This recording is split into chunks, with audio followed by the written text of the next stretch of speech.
All right, welcome back to the Resonant State, America's most popular podcast. Getting there. All right, and we're continuing again here on this fascinating journey, joined by Mr. Sean McCann with a Swapcast on Wake the Dead, and Mr. William Ramsey, of course, from William Ramsey Investigates. And I'll just do a little recap in this journey. We started out um, pre Charlie Kirk, pre Kirkian America, and we were just primarily looking at the movie The Manchurian Candidate. And then we have progressed thus far into this document, which is revelatory of, I think, to me, is pretty compelling in that this shows that these plans and programs were being implemented, including the infrastructure. There was not even in World War II. There was no OSS even, right? There was no CIA. There was none of that existed. Okay. You had military, naval intelligence, I'm sure, army intelligence, whatever, but there was no CIA. There was no OSS. And everyone says, oh, CIA, Project Mockingbird. No, this is the inception with involuntary permanent subjects. What does a permanent subject mean? All right.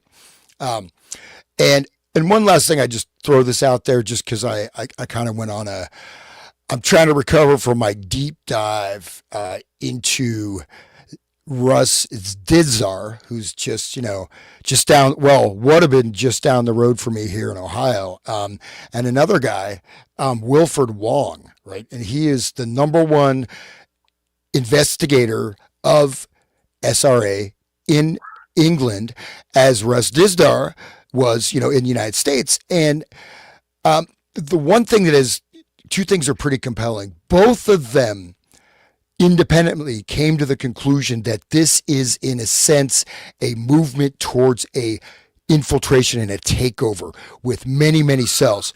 And Dizdar says the number, so the MPD, DID, whatever you choose to call it, is, well, according to him, is 99% of the time an offshoot. It's part of SRA. It is a emanation of SRA, and he's talking about 3 generations of this, so upwards of 10 million possible in the United States.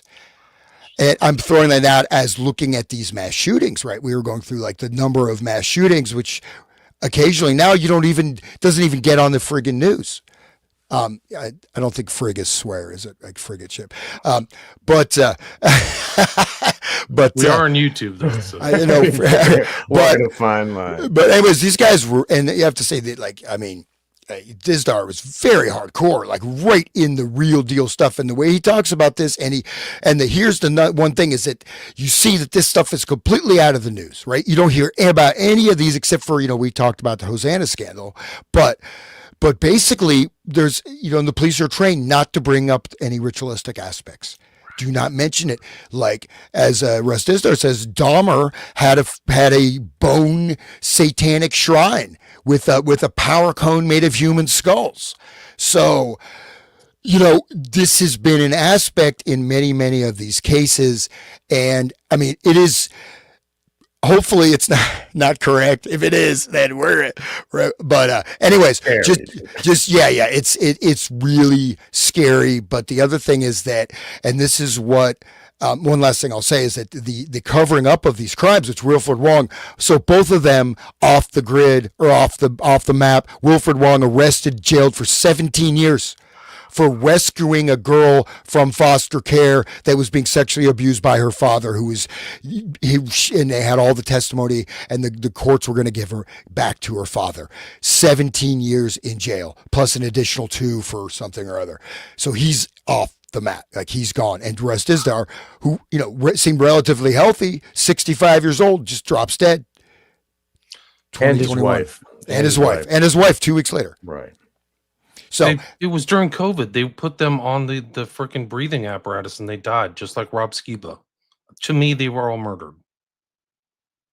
It was just covered up. It was murder by a hospital. I agree. So, yeah. I mean, the people knew. Like the stats that were out there were like, if you go on the respirator, like 80% of the people don't come off. You're gone. So, and we talked about who works at the hospitals You know, who works in the local PTA? You know, like these people, the 10,000 sleeper cells or whatever that Russ Dizdar was talking about, are all infiltrated into all these pieces of society, parts of society where they are directing, they're doing their orders, you know. Anyway, please continue, Hans. Well, no, I mean, and that's one thing that that Wilfred Wong was talking about is he said he started this, he's done this for like 30 years, right? Kind of just like this. So he said, you know, there was a BBC documentary in the early 90s.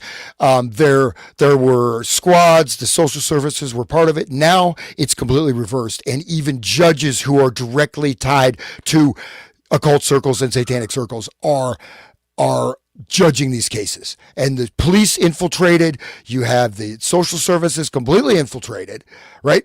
And one thing Dizdar talks about is these particular demonic summonings for invisibility, for darkness, for being hidden.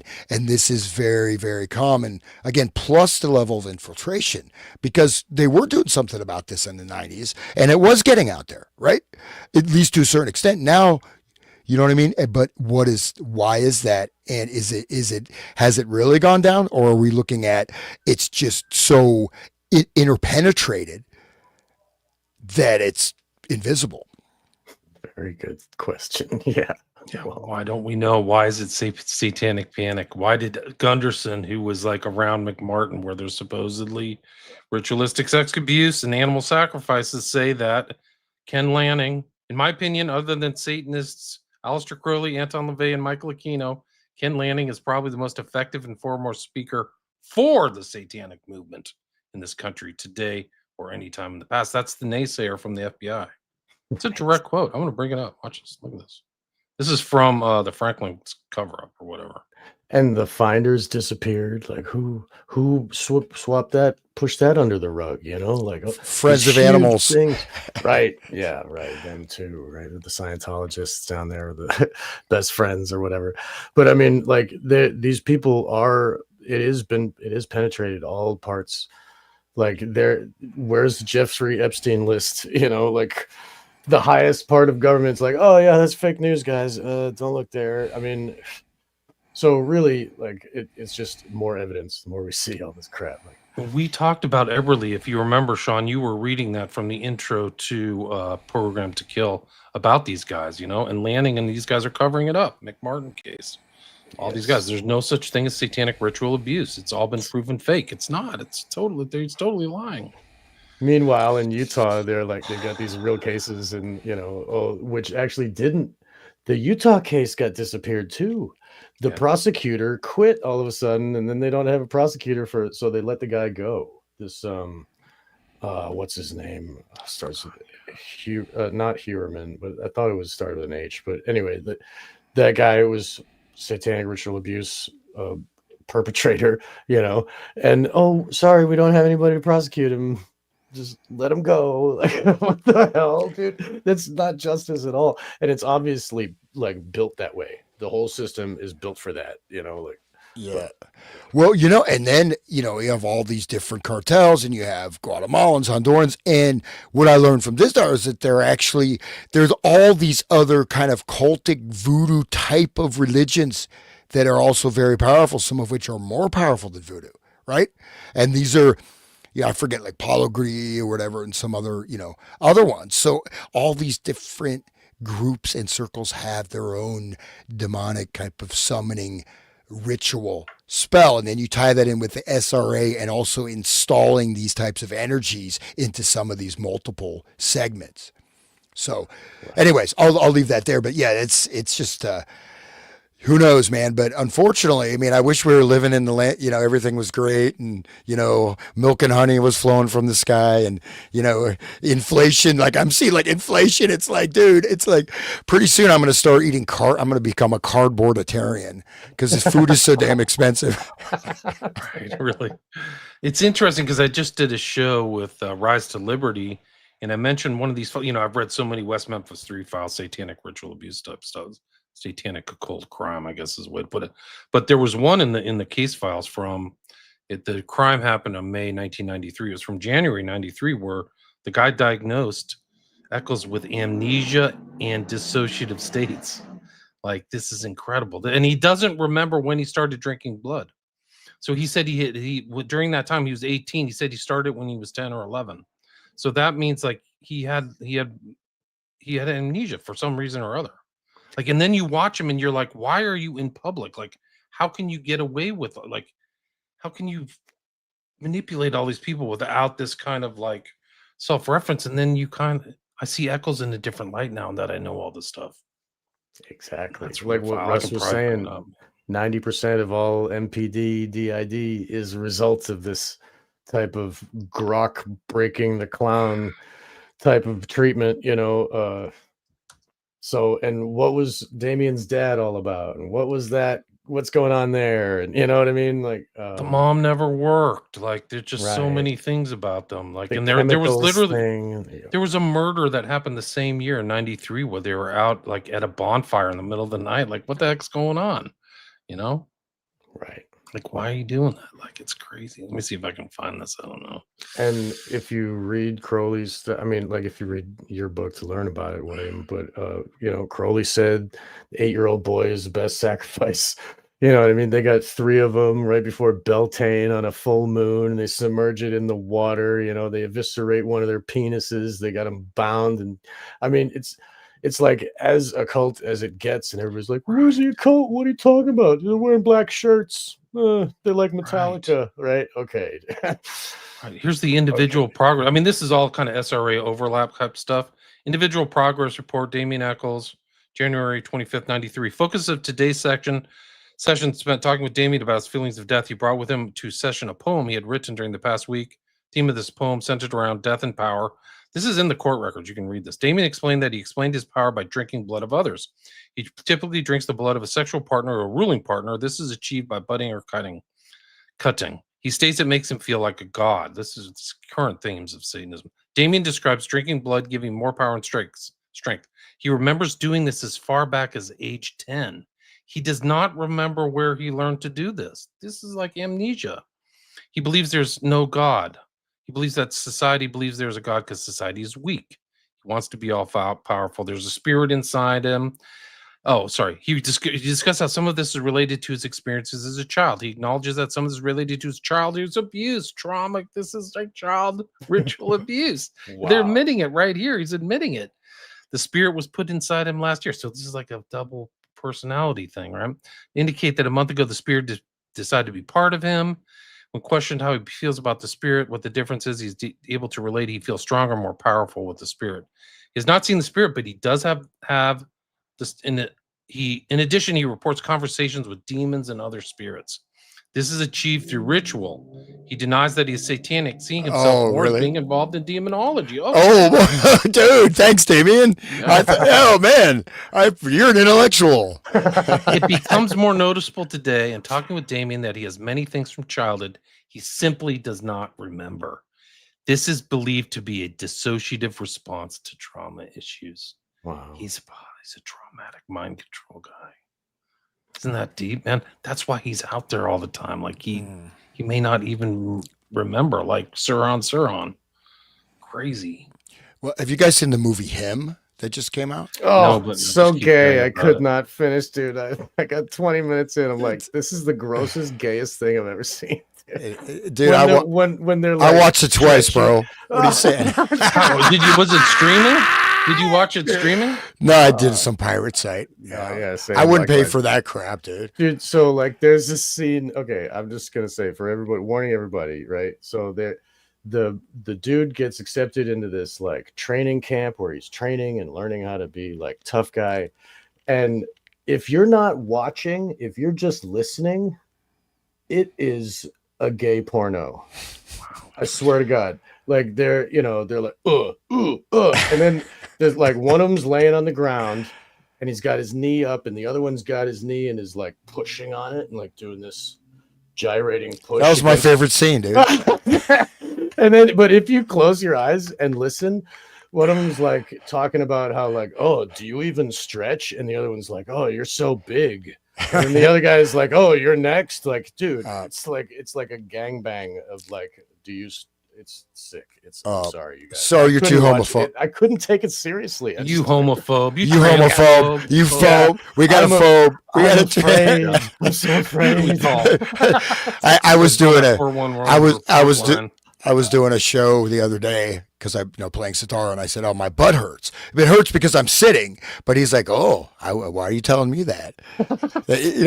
I mean, I have these. I don't know why. It's like the sitar like attracts gay men. I remember I'm holding it. This guy came up like on his roller skates. Big phallus. He's like, "Hey, that's so big. It must be really hard to play." Oh, are you stretching it? But anyways, back to the movie. Sorry. Here's this guy. Sorry, Somebody guys. comment was kiss Sorry, yes on guys. Wong. I saw Atwood's cowardice when Wong was arrested and imprisoned. He acted like Wong never existed. Such a compassionate man. I've watched everything I can with Wong. Yeah. So. No, he was a real hero, and he really completely just. And the thing was, he was so clear, right? He was just absolutely, fearless and so compassionate, and so and that's an insane prison sentence. Even if you did take the kid from, they got these Somalian rapes like 20 people. Oh, one, slap on the wrist, go back out and do it again. They let people go for serious violent crimes, and this guy's 17 years, no one was injured. Now supposedly he did hold a knife to the social worker's neck, but then who knows if that happened or not. But 17 years, dude. Do you remember the Franklin scandal? How the one girl who didn't recant was like sent to jail indefinitely until she recanted. Like, that's right. What? How are you going to get truth if that's how it's happening in the courts? They're in on it. That's the power, baby. That's it. Yeah, but so anyways, the movie Him, it doesn't really have a plot, but basically the guy is a up and coming football player, ends up, gets his head injury by this guy wearing a weird demon mask, and then turns out that he just as Sir Nunos, basically. Yep, exactly. So anyways, when he gets with this guy, he's staying in this guy's huge compound. The guy's wife is out of town, whatever. Turns out his secret is blood injections. He drinks blood. He gets the blood, and then the blood goes back. They call it the GOAT, the greatest of all time, the GOAT. So it's from the original GOAT, the first greatest football player of all time. It's his blood, and they all drink it. So he has to drink it, and he gets the power from the blood. Wow. So and the movie itself, like, it doesn't really, to me, that's kind of a mind control, working, you know what I mean? The blood is the life. Like, dude, right. That's pretty sick. But it makes it, and the goat with the whole Freemasonry thing and the circumambulating the goat, and like the royal family has a goat in the procession when they're like anointing the king. They got this goat dressed up. Like, what is going on? And they got the picture of the prince, and he's like holding the goat, and he's like holding the rear foot of the goat up. He's like, look at this foot. Why is Prince, whatever the hell is, the bald one that's not the one that's actually the son of Charles. Why is he holding up a foot of a goat? Why do they have the guy dressed as Sir Nunos? Like, and why is it trauma? Why do they got to traumatize the guy? Like, there's a lot to it. I just couldn't take all the gay stuff. I was sitting there with my wife. We just couldn't get through it. But I knew they were trying to push some culture. I tried, guys. I tried. Is it in the theaters or is it streaming on Netflix? Where is It's it? probably streaming. I don't know. Okay. I pirated it myself too. It's kind of flopped, I guess, at the box office. It deserves to flop, dude. It's anyway. The other Peele movies, they make you think. Jordan Peele's, like, when he directs it, it's like something. Oh, you actually are like using your brain. With this, it was like zoom right in. Look at this thing. It's like a MTV music video. It's like that level of like cognitive necessities for that. Watching that movie. Well, just to ruin the movie, so please ruin it. Yeah, but so the end of it, right? So finally he has to have this battle, and he has to kill the other guy, the other quarterback, right? His idol. He goes out to this open courtyard, and then there's this big pentagram, and then there's a book of blood he has to sign, and then all the team owners, whoever they are, and all the media people, they're all wearing different animal masks, right? Right there, Of course. Yeah, and then Sure. but then what he does is he takes a sword and kills everybody. And then he just walks away. So, but then the question, He's is, James T. Kirk. He fucking does. He goes against the rules. I'm sorry. well, no, but then the question is, the thing is, it's not, is he actually redeemed, or is he just now he's a killer, right? Because you know what I mean? Because he didn't, he literally kills every single person there. That was the initiation. Now he's the greatest because he kills everything. Right? Yeah. Yeah. So it doesn't imply that he's not going on that path. He just wants to get a higher level on the pyramid. Right. It's just like the gladiator becomes a good spectator, and then he survives the sport. You know what I mean? In the Roman times, like if you put on a good show or whatever, and the people like you, then you don't get killed, and you get to do it again, and then you become the best killer. Look, I'm the killer guy. It's just like Full Metal Jacket. How can you make somebody turn into a killer? Like, oh, real good character arc there. Like, oh, he's satanic now. Whoopie-doo. He signed the book. Yeah. What does that do to the audience members too? Think about the audience members. It's like not even one sentence, dude. It's like you just have like a log line describing a movie. That's like an incomplete sentence. It's like 3 words: drinks blood, kills him. It's just like that's it. Signs evil book. Right. It's like there's. Yeah. All right. That's how many put. That's 80% of Hollywood right there. But anyway, that's the secret, guys. The secret to Hollywood. Make it gay, revealed, exposed. Have it be vampires exposed in one sentence. Dude, The Secret. Do you read The Secret? If you're not rich, Oprah says, because you don't think positively. Right. That's why she's a billionaire. That's why I have to eat cardboard. Oprah drank the blood, and she wrote in the book too, dude. Oprah, part of that whole satanic panic, covering it up and shit. She had Aquino on there, and she's like, "Oh, tell me, what should the people think?" And then he goes, "Blah blah blah blah blah." She like, if you listen to my show, listen to Carrie O'Lai talk about what Fupa Winfrey is really about. Like, oh my God, she is. She's like a high priestess. High level priestess. Wow. Yeah. That would make a lot of sense. Yeah, dude. Makes perfect sense. We don't need to talk about that now. We're on YouTube. Well, nothing's happened yet. I haven't been kicked off, so we're still streaming on my free channel. So we're doing good, guys. We are masters of our own world. I am suing Oprah for using my foreskin in her face cream. So it was or maybe, or I believe it was her. So Ellen DeGenerate had it was the other one there. But anyway. Okay. So let's not talk about foreskins here. We're getting some real serious business, right? Okay. So. Okay, back to just quick recap. So listeners. Yeah. So anyways, back to the doc. Into it. This is like it's morphed into the common culture, right?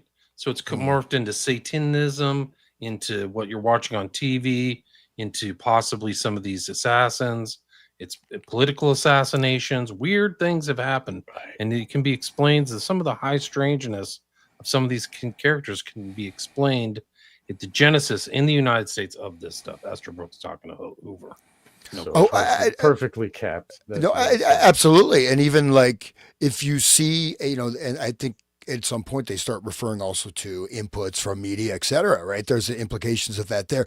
I mean, we're talking about it. Look at cannibalism. You know how much, if you go through all the movies about cannibalism, there are a lot. How about all the witch movies? It's like, it's really cool to be a witch.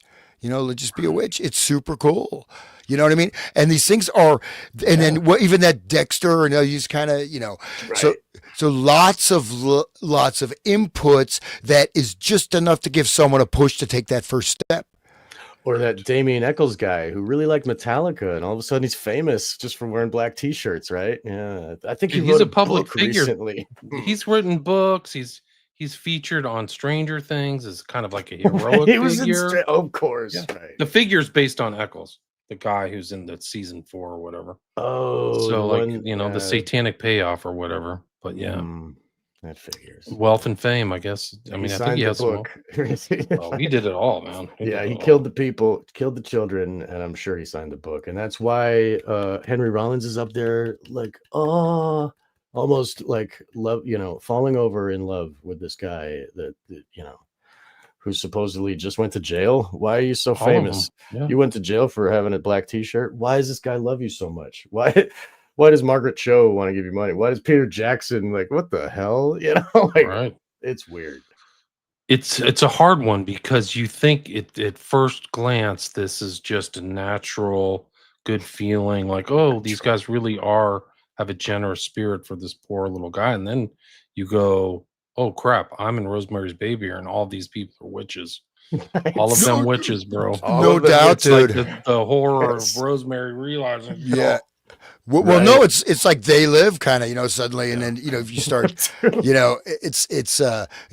just aside on Henry Rollins, right? So I remember I was out in California as a kid, I bought like Black Flag LP playing it. My mom's like, I'm whatever grade, I'm in like 5th grade,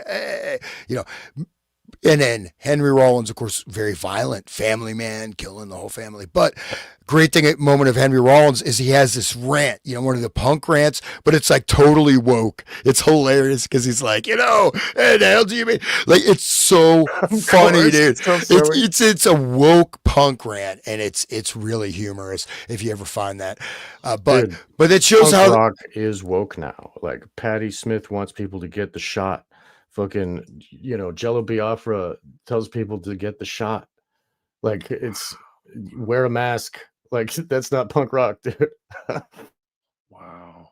Yeah, No, so it is, like but it's if totally you're turned upside down. If Like, you're a depopulationist and want people dead and murdered and miserable, do you want them to take the bioweapon? Like watching Trump just promote that guy Borla or whatever, just blow your mind. Like, whoa, right. that's it. The pig taint Borla. Okay, that's how he got his job. Was Bro, he has his studying doctorate pig in like taint. it's like Veterinary animal something, husbandry or something. Right. He studied how far away the genitals are from the asshole of a pig, and that's how he got promoted to the head of Pfizer. Okay. Anyway, sorry. You'll never take another shot again if you know some of this stuff. well these things are all interrelated. About this. We will be talking about this not on YouTube probably in another couple weeks. Our good friend. We're going to continue with our Black Pill Digest deep dive into that whole scenario. We missed it last year, but this year we're going to be having that conversation with both of you as well. So have you guys studied the strange death around Henry Rollins? He's dead? He dead? I didn't even know. Yeah, I'll have to. That'll be another show. I'll find my old video. See, I studied all those guys when I was doing the West Memphis 3, right? Almost 15 years ago, like 2012. So, right. Yeah. And it's bad. He was in Venice. He was with his roommate, and they supposedly got jumped by 2 black guys, and he luckily dodged the bullet, but the other guy got shot. And then they got away and never got busted. The people who supposedly did it. And then the father's like, I don't believe in her own story. I'll look it up. Like, it's crazy. Wow. Yeah. Yeah. It's bad. It's really bad. So he was involved in the murder of another person. I didn't say that. I said that there was somebody who was murdered. Oh, wow. And supposedly the black guys did it. Right. Wow. Kind of like Amanda Knox, right? Or like the other one, like the or John Benet Ramsey, like the or done it. That's what these white people do right away, man. Or the I did it. Or the swastika in New York City that was painted. Right. They got the guy. MAGA country. He's got his long forelocks and the hat and fedora and spray painting the swastika. Oops. When I made that video about Henry Rollins, man, people went just apoplectic. They were so pissed that I would even question the validity of Henry Rollins or whatever. I'm like, dude, he's supporting Eccles. Heroes are tough to break. Like, that's what, talk to Mark Devlin and he'll tell you, like, no heroes, no more. Like, if you look into any of them, they're all bad. Like, I was trying to hold on to Roger Waters for a while, and then he was like, Roger Waters said that Bill Gates is a hero. I was like, oh, There he goes. You know, like no more heroes. Like, but It anyway, happened right before Eccles in '93. Look up the murder of Joe Cole, Cole, and on Reddit it says Henry Rollins. Is any of this true? wow. Yeah, it's bad. So that's yeah, that makes sense. And if you we talked, I spoke with Brett about these tapes. Pin Albert he's like a Hollywood guy who like grew up with all these Hollywood types, and he was talking about how Alec Baldwin helped like cover up Oh yeah, no, I remember that show. Alberto some else. Oh man. And Dude, there's the when you darkest hear stories it's in Hollywood. It's so everybody's dark, everybody has to murder somebody to like it's so like dark, yeah, really. so Yeah. dark. When he like supposedly shot that woman on Rust or whatever, the one of the most interesting things to watch about Baldwin is watch the interview he did with Stephanopoulos, where it's like a political cover up. Like it's amazing, like the skill of in my opinion, in the propaganda of what he's doing for Baldwin. Like they made it go away, dude. He didn't Yeah, and then he tried to sue the people who were putting him on trial. He was like, "How dare you?" Yeah, art of the personal story. Rick Rubin was with Henry Rollins at the apartment the day before, the same day his roommate got shot. Where Henry Rollins said it was kind of his fault for having a fancy car. Weird. Rubin is Huh. super processed church. I didn't know that. Dark, It would bro. it would make sense, man. I mean, Rick Rubin. I mean, who he promoted. Oh, right. You know what I mean? And Bro, super dark it, story. it just he's kind of a major tangent. But one thing is like, so I remember, rap. There was sort of a nice, some kind of creativity in rap. You can still kind of hear that, back, God knows, 80s, right? Suddenly gangster rap, right? And basically this genre of music, no genre of music has lasted this long, even remotely this long in American history.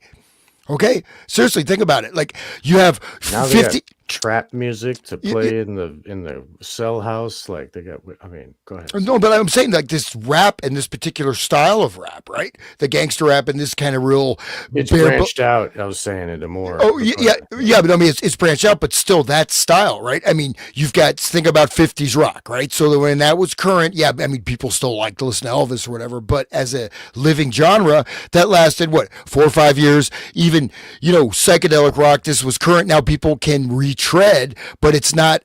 You know what I mean? There's certain things, styles will come and go. Disco, even funk. I play funk, but then funk had its heyday at a certain period. But this particular thing has just subsumed almost all of music for like 30 years, man. With only de-evolution, like straight up de-evolution, man. And if you look at the state of it now, you got Little Nas X. We were talking about that with the Cleapot stuff. Right. I mean, how they've devolved it into, selling 666 shoes with human blood in it. Like, why you got to do that to be famous? Like, you know what I'm saying? It's really what the. Anyway, and then and P Diddy gets away with it, like his whole rap scene, like that whole thing. Like, why does he get like that's fine, you let him go, it's fine. Just Epstein, he's dead, so got to be careful, or whatever Bill Gates said, like, oh, he's dead, got to be careful. Like, what is that trying to what the higher order is watching, and if you do it wrong, you'll be dead too. Is that what Bill Gates is trying to say? Like, you better not ask those questions, right? The type of control that they have, like those of us that aren't Grok the clown, we have to be like, they have to intimidate us, and they make examples and stuff. That's why Wong got 17 years to scare all of us into submission, and like give all of us the learned helplessness that there is no justice, and we have to just let our children be fed to this evil. I mean, it's all learned helplessness. Same thing. It's trauma to the public of all of us when we see the injustice, and we hear of these stories. Look what they did to Julian Assange, trumped up charges. 2 so-called like Right. rape cases, which weren't rape. They're voluntary. I think they set him up with a honey trap, and then the girls kind of he didn't use a rubber or something, and then they misled the public saying he raped them. It's like, no, this is consensual stuff, man. They went home. They went back to their place. So like he went back to the woman's place. Like the guy was a minor celebrity, so he was like, right. And what did he the do? benefits of a man who likes women, whatever you want to call it. But like he was not Cis male. Ugh. Yeah, he wasn't married. So Right. like he's free to do what he chooses, right? And there's no shame they in just that. turn that and it's all a bunch of rapists that are trying to do it to it. They It's rape all mind children, control, you know, bro. like, All oh mind man, control. yeah, dude. Yeah. Well, no, that you got like the Me Too movement, but I mean, you look at like, Diddy was like, he was Diddying it up, man. You know, he was corrupting people, his freak offs. I mean, absolutely debasing people, dehumanizing, really disgusting. Humiliating, Yeah, humiliating. disgusting stuff, orgiastic stuff, and then he's drinking beer in his minimum security jail. He's probably going out golfing with Bill Gates. Hi, P. Diddy. Let's go golf. You got some good. Let's do some crack. Good thing you're not dead like the other guy, huh? Well, there's strange deaths. Didn't his ex-wife say that he got her or something like that? He poisoned her or something. Well, oh, right. His first wife, she died of this weird pneumonia that happens when you get aspirated baby oil in your lungs. Interesting. And baby oil is the implement of, so like baby oil is, and also there was Brittany Murphy died the same way, and all these other celebrities, all of a sudden it's like, whoa, that's weird. What? And it's just, anyway. But he was like drugging the baby oil, right? I think he was drugging the alcohol, and he was giving alcohol to underage girls with the drugs in it, and he had those labeled as separate, so the dudes wouldn't like mix up the alcohol and get dosed themselves.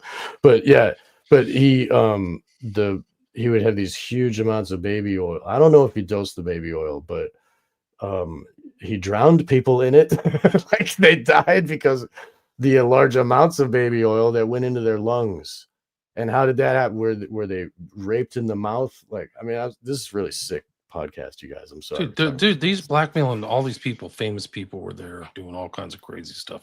They had also, the interesting thing about that is they had parties within parties. So like you get into the party, right? That would be a victory. But then if you were in the party, you could be brought into an even more secretive chamber within the party. Just like if you circumambulate the goat, then you might become a Shriner and get to ride in a little car, and then you might be a Joker and get to go to the parties with all the hookers. And we just showed Hoover with the Shriner cap last time. That was my thumbnail. Yes. Yeah, there's these South African group. It's the husband-wife duo. They have lots of kind of occult stuff or whatever, but their name is escaping me. But he's talking about how he was with, I think it was like P. Diddy and like 2 or 3 of the other top rap guys, and you're hanging out. It's like, hey, time now. Would you like to have some sausage? We're gonna oil it up, And he starts making like, I'll have a bratwurst, and then he put a video on of some like basically it's how the gay porn video is like. I'm not into this, but this was you're talking about the Antwoord. The Antwoord. Yeah. So again, that's the indoctrination, right? I mean, that's this. Are you willing? Either are you into this, or are you willing to bend over for the stars? Are you willing to have a rocket go in so your rocket can go up? That's the Ace of Swords right there on Crowley's Toth deck, right? The Ace of Swords going into the crown, like. Anyway, that's some Kundalini magic, and we've been like veering way off course, guys. I don't know. Yeah, we got 40 minutes. Let's really go back in like here. Sorry, guys. Who wants to read something? We have been on this document, George Hoban Estabrooks document, where he is like, it was FOIA'd in 2017. This is from 1936 to the 70s or 80s. I think it goes a long way. Yeah. This is the correspondence between Estabrooks and the FBI. And we've been diving deep in the last like 3 episodes. We're on page 54 today. William, you picked a few good pages, and we're gonna leave the reins with you. Let you Okay. take over. Just the thing is, like, I don't want to reread all the correspondence, but basically, there's a back and forth between Esther Brooks and Hoover. They're trying to set something up at Syracuse. They left off where Hoover said we're going to send somebody up to Colgate, which I think is Hamilton, New York, and Esther Brooks counter offers saying I'll send 3 subjects down and hang out in Washington D.C. So they're trying to set stuff up, and there's this guy Tam who is part of like the special unit at the FBI, and he's going to be the kind of intermediary between Esther Brooks and Hoover.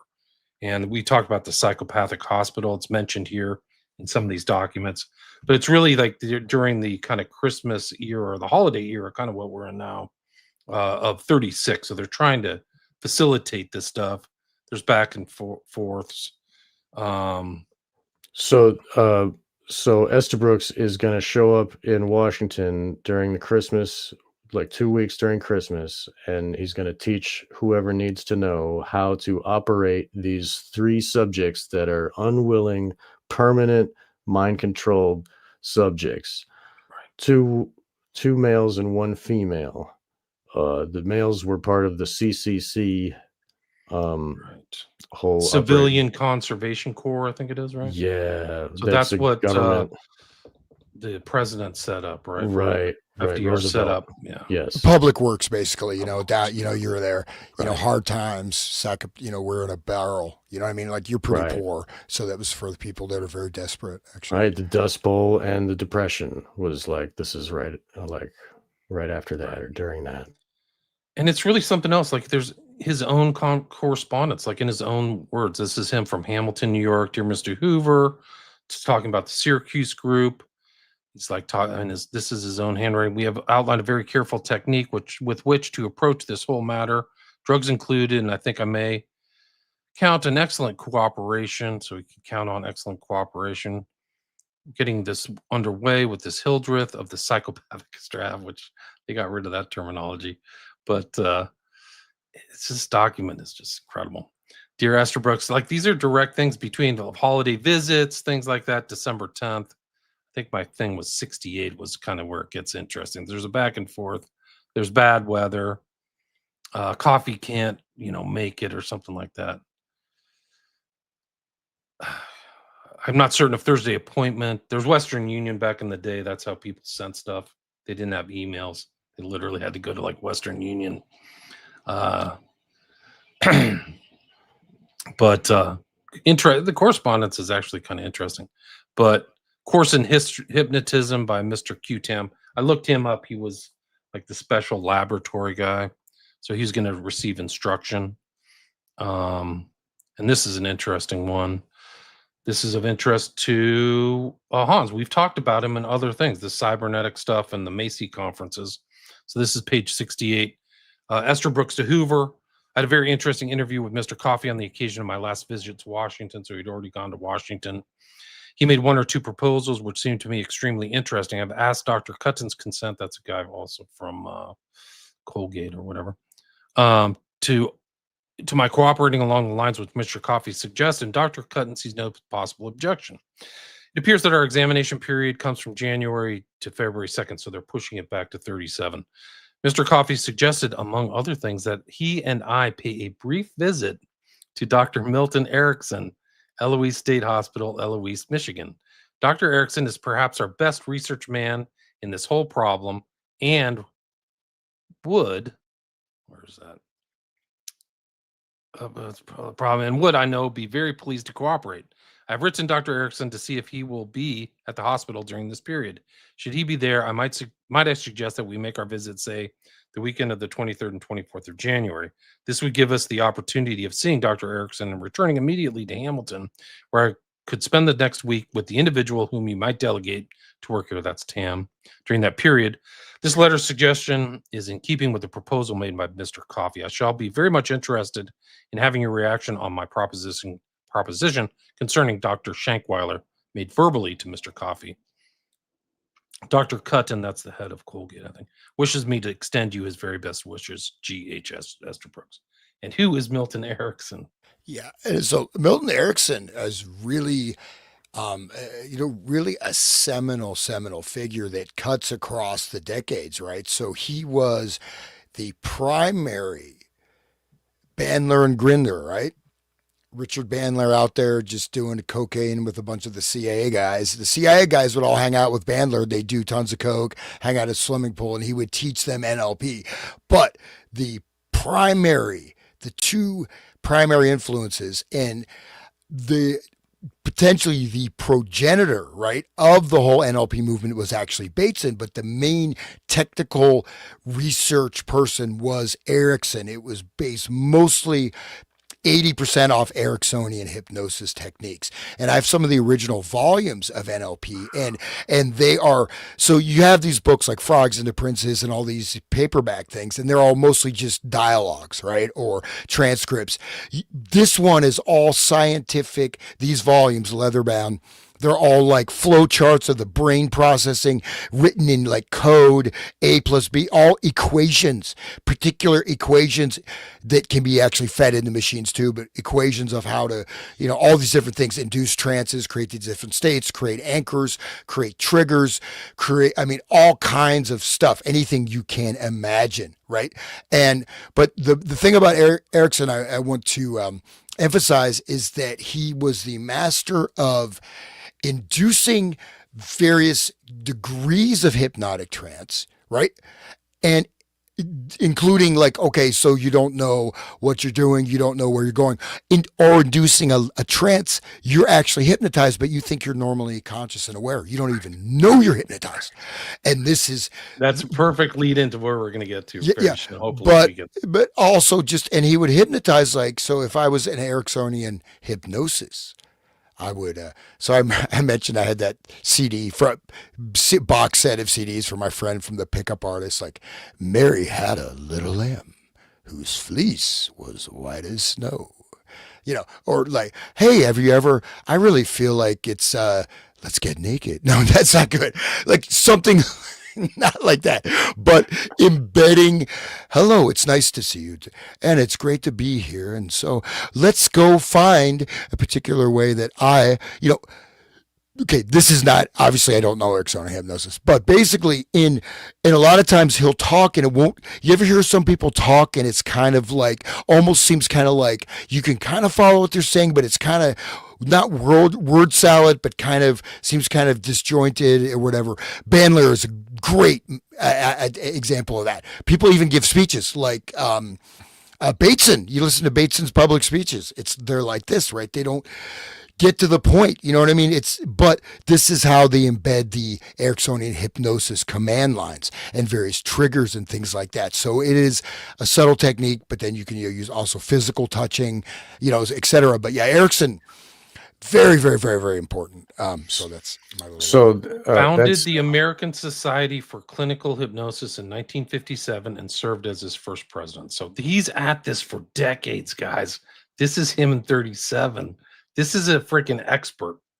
And I mean, it shows the confluence coming together of Estabrooks, Hoover, and Erickson. What's interesting though is those things like, so when in the 80s or whatever in NLP, and go to that because I was into that literature a long time ago, way before it got people say, oh, you're using NLP. Like a lot of people don't really even understand what the principles are, how it works, etc. But he is kind of like this old scholarly grandpa guy, sitting on his easy chair, and just this old guy just happens to be good at hypnosis, and all this other history is obscured, right? Especially this early history. I mean, so really just look at him as, some kind of 70s, guru, or, guy or whatever. Right. But they form themselves to the public that way, right, Hans? I mean, don't you think? Absolutely. And you just kind of, if it's not in the media, unless someone's going to do scholarly research, they're not going to know. It's as good as invisible. So this is without breaking the legs of Grok. Neurolinguistic programming is like subtle, and it puts you in the trance because of the cadence of the words being spoken, and you get put into an alpha state, basically like a TV set, kind of. Is that what you're... There's many different techniques. So there's a whole variety of things, and it could be much more powerful, and it could be a complete, also to the level of almost total domination and mind control as well.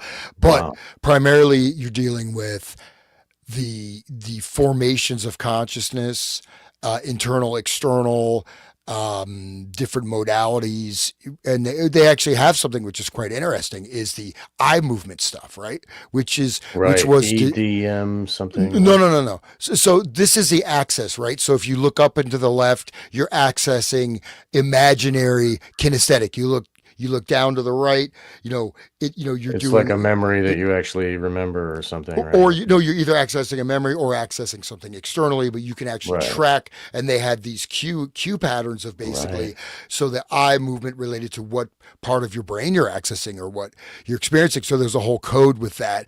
Supposedly this was discredited, but that's one of those things where I wonder if it actually works, right? And you can even notice it. And sometimes, certain things you can do, like if you need to do a particular type of task, you can like look in a certain direction to access a part of your brain. But you can code someone, and you can get a reading of what their subjective consciousness is doing, and this allows you to come around the back door. And also to implant things. This is called anchoring, right? You put an anchor in. Right. So Put the American flag right there when you start crying at the movie, right? Yeah. Well, anchor, a lot of times the anchor is just kidding. anchors will create a state, right? So there's a particular stimulus, then you've anchored that state in, right, with the trigger. So you can create an emotional state, you can create a psychic state, you can create a Right. mental processing And it state. anchors it to a symbol or a thought, right? Symbol, word, combination. Right. It could even just be like that teacup, right? We talked Yes, about. yeah, the thing Ye- with the spoon with the Yep, right, that's monkey paw, right, that's a classic example of that. right. He So you attended don't have earlier conferences such as the 1942 Hosea Macy Jr. Foundation event on brain research and the 1960 Hypnosis Symposium. So he's all involved in this. His research induced amnesia, false memories, and antisocial behavior. So he knew all these techniques. We're going to find that here if we get through this document. I wanted to say, Kelly, thank you. Kelly just boosted my confidence. Oh, She said Hans just hypnotized me. But no, I mean, but notice, and even public speakers, right? And you can find this, especially in, if there's something kind of a little bit, not say off, but they're talking, and it either seems like sometimes, you can also do it by it seems like you're just either kind of rambling or else jumping around subjects or just something. And a lot of times that's where things like that will be embedded in there. A great example of this is Terrence McKenna, right? He talks like that. So Terrence McKenna, right. He goes on and on forever. Yeah, right. Yeah. So, yeah. Anybody want to read this? This is page 70, memorandum for the director. So this is going straight to Hoover, involving Sure. Estabrooks and Erickson. I'll take that. Okay. Memorandum for the director. The Executives Conference on January 7th, 1937. Messrs. Tolson, Tam, Hintz, Quinn, Schilder being present, considered a report submitted on January 5th, 1937 by Mr. Coffey concerning a recent conference with Dr. G.H. Estabrooks with reference to the Bureau's continued study of hypnotism. Dr. Estabrooks reported his continued study of this entire subject and indicated that he had been corresponding with Dr. Erickson, now stationed at the State Psychiatric Hospital in Eloise, Michigan, who has done some startling work along these lines. That line is in quotes, startling work along these lines.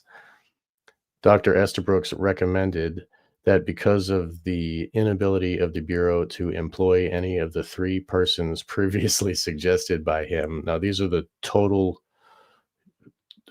slaves. Their minds can, with the flick of a finger, they do anything they're told by Estabrooks. These people are total mind control slaves. That's who he's mentioning here. Okay. With the inability of the Bureau to employ any of the three persons previously suggested by him, possibly special instruction could be afforded to Mr. W.N. Shankweiler, present applicant for a position as special agent in the Bureau, whose file indicates that he plans to accept appointment in June of this year. Mr. Coffey did not feel that Shankweiler should be given any special study if appointed. He advised Dr. Estabrooks that the Bureau desired to keep him in touch with this matter and recommended that Mr. Quinn Tam of the Bureau's laboratory staff confer with him for about a week, and stated that efforts would be made to have Mr. Tam spend this period studying the subject of hypnotism. Dr. Estabrooks wanted Mr. Coffey to visit Dr. Erickson at Eloise, Michigan. Mr. Coffey suggested that possibly Mr. Tam could arrange this visit. The executives conference agreed with the recommendation that Mr. Quinn Tam be authorized to proceed to Hamilton, New York, to spend a period not exceeding 1 week to study the principles of hypnotism and meeting and conferring with the various members of the Syracuse group. The conference, however, was not disposed to recommend that Mr. Tam proceed with Dr. Estabrooks to Eloise, Michigan, to confer with Dr. Erickson, or to agree with Mr. Coffey's recommendation that arguments be made, if possible, to assume Dr. Estabrooks's traveling expenses from Hamilton, New York to Eloise, Michigan for this conference. The executives conference recommended, however, that the Detroit Field Division be written to conduct inquiries as to Dr. Erickson's research along these lines. So, startling work along these lines. Would you like to say something about that, or should I keep going? Eloise is a suburb of Detroit, so it's basically back when Detroit was a semi-functioning city. But I just want to call attention to there now it looks like everything was in place to get those 3 people in DC, but to make sure they have no connection with the Bureau. So yeah, and suddenly they just like, and again, this is happening pretty quickly. So there's nothing in between saying, okay, we can't proceed as planned. We just have to make sure that it's not connected with us. So this is right here, it looks like they already had brought them there. It's already set up, but now it's like, oh, we couldn't do it. You know what I mean? So I think that's just, I don't know. To me, that it may have happened. Fishy. Maybe this is just baloney. This is a classified doc. Some of the scribblings on this doc are interesting. It shows how many people looked at it or signed off. You can see their signatures, and it goes to Tolson, and it's supposed to go, I think, to J. Edgar Hoover and all these other bigwigs at the FBI. So Clyde Tolson actually signed it, so totally involved in all this stuff. It just is just another one. They're setting up a conference. They're just notifying people. This is the 5th.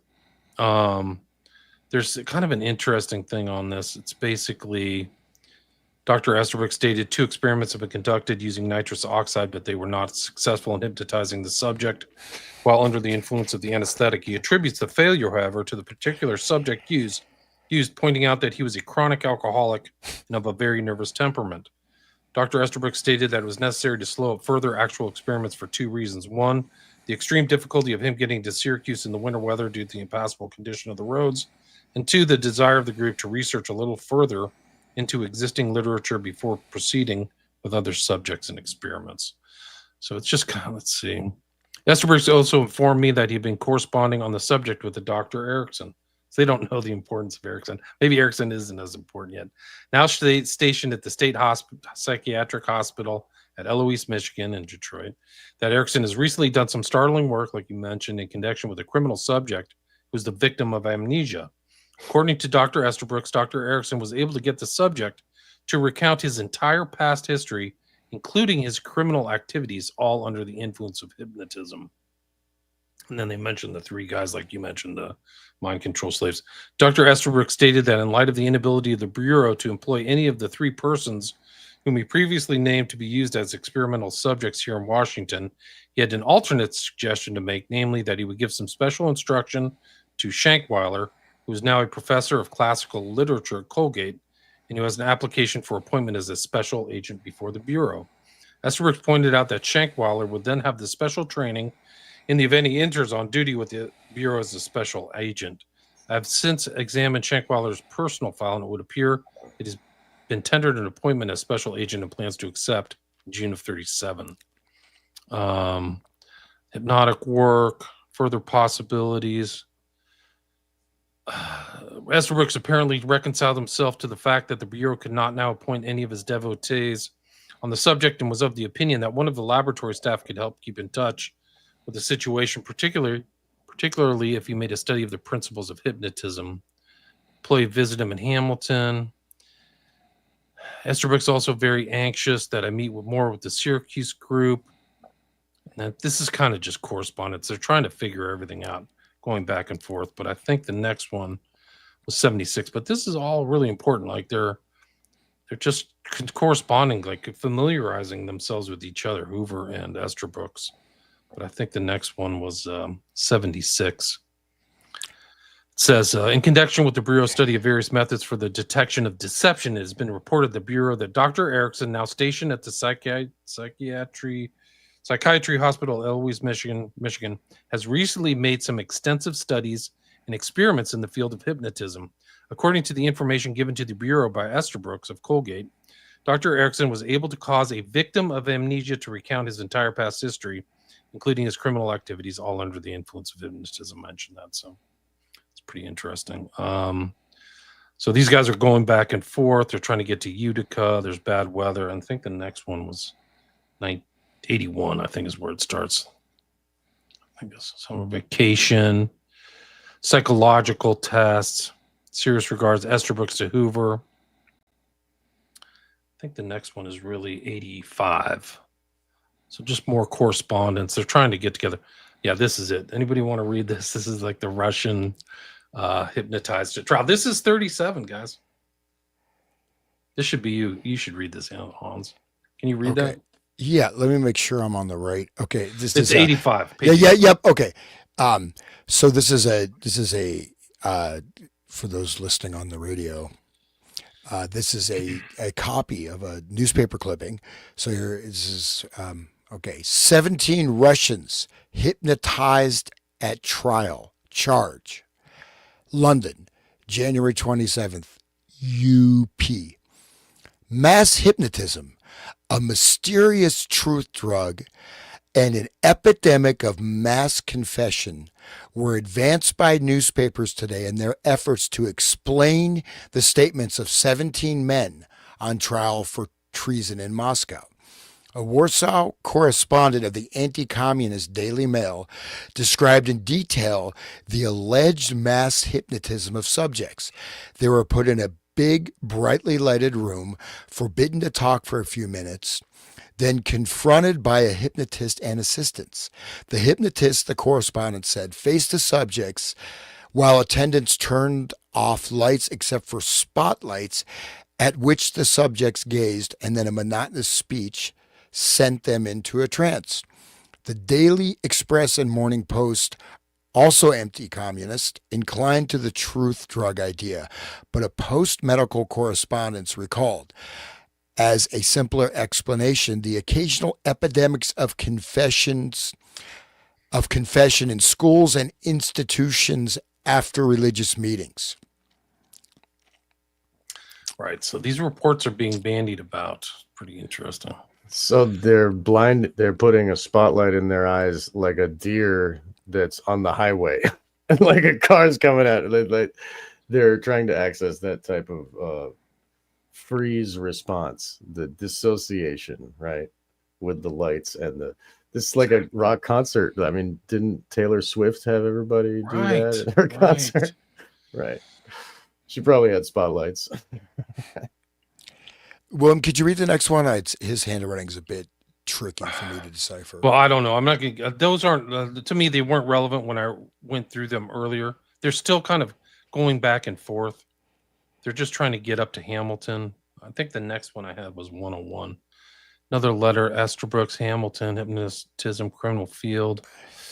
I'm on page 91. That's where I'm at.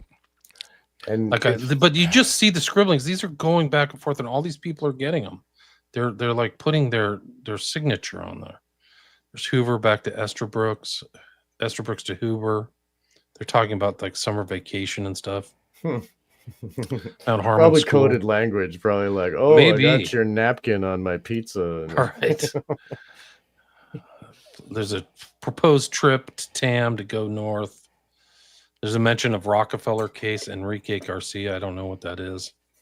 That was the contemplated visit of Mr. Quinn and Tam to Hamilton, New York, February 37th. So they're trying to arrange it. It's not happening. Mr. Tam of the technical laboratory informed me of the courteous manner which he was treated while visiting at Colgate. So he made it. That's the assistant to the FBI. And then Nathan, and then Estabrooks. Visit. I wish to thank you for listening to names. We're at the charge possible. And then Estabrooks sends something back. I promised him the names, initials of several gentlemen, if he wished. These are Reifenstein, Hildreth, Dooley. I'm not familiar with some of these names. They don't look familiar to me. But he's also looking for a job. And then this memorandum of Nathan, if anybody wants to read this, this is interesting. It's page 101.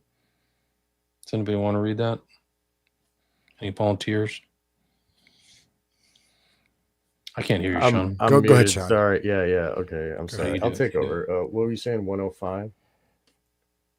This memorandum for Mr. Nathan, March 10th. Is that what you're talking about? William? Is that? Oh, you're Exactly, muted now. precisely, Okay. sorry. Yes, Yeah. thanks. That was That's it. great. All right. I'll take over. Okay. The ramifications which he is finding in the problem itself. That's probably continued from a previous page. Okay. Can you see what's on the screen? It's a 101. It says memorandum 101. from Mr. All right. Nathan. I'll get it. Here, I was on 105. Here we go. Memorandum from Mr. Nathan, March 10th, 1937. Yeah, there you The following is a report of the visit of Mr. Q. Tam to the laboratory with Dr. G.H. Estabrooks of Colgate University, at which time Dr. Estabrooks demonstrated to Mr. Tam the various phenomena connected with hypnotism. Sorry, I had the heater on. I'll turn it off. During the first evening of the visit at Colgate University, Dr. Estabrooks demonstrated his technique using two presidical pre-medical.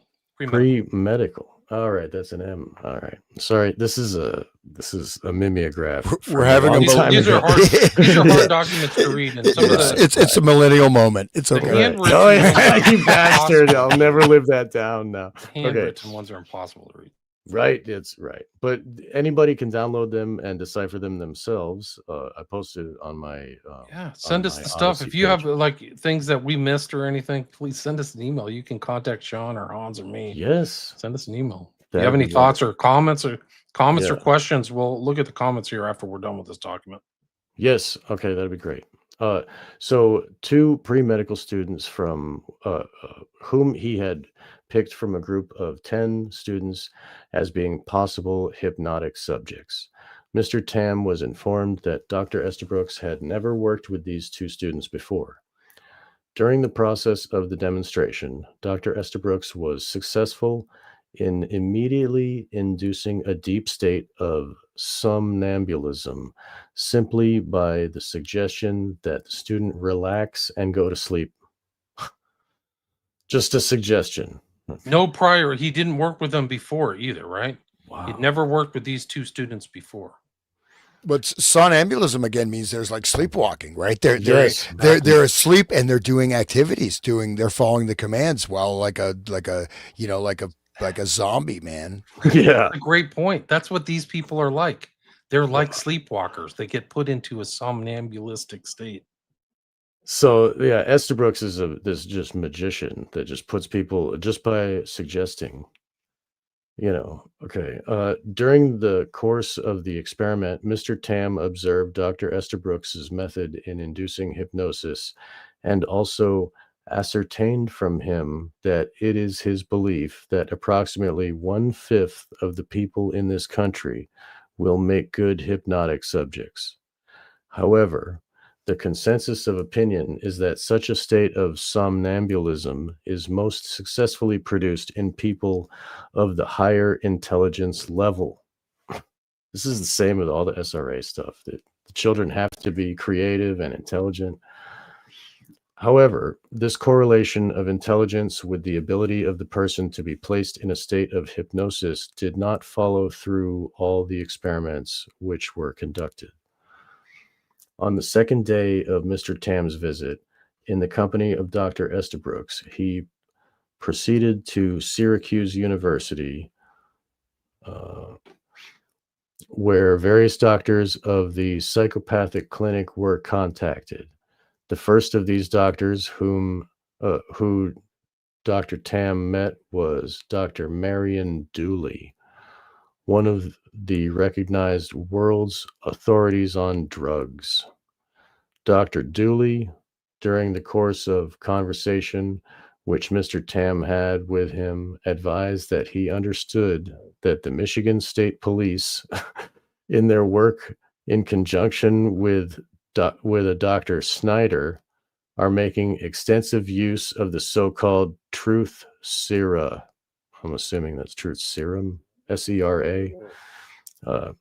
In connection, Dr. Dooley advised that Dr. Snyder is successfully giving injections of scopolamine and also sodium anitol in large quantities, which have previously been thought to be fatal.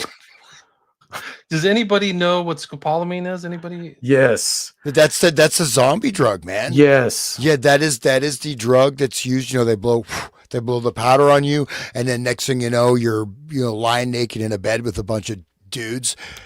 Or you can watch videos online of dudes who've been rolled in Colombia by prostitutes who they've applied. It's called devil's breath or something like that. It's scopolamine. So this is like scopolamine is like when it's manufactured in a lab or something like that. But it's They're doing it to this day. It comes from the flower of the tree. It's like a natural, but it takes away your will.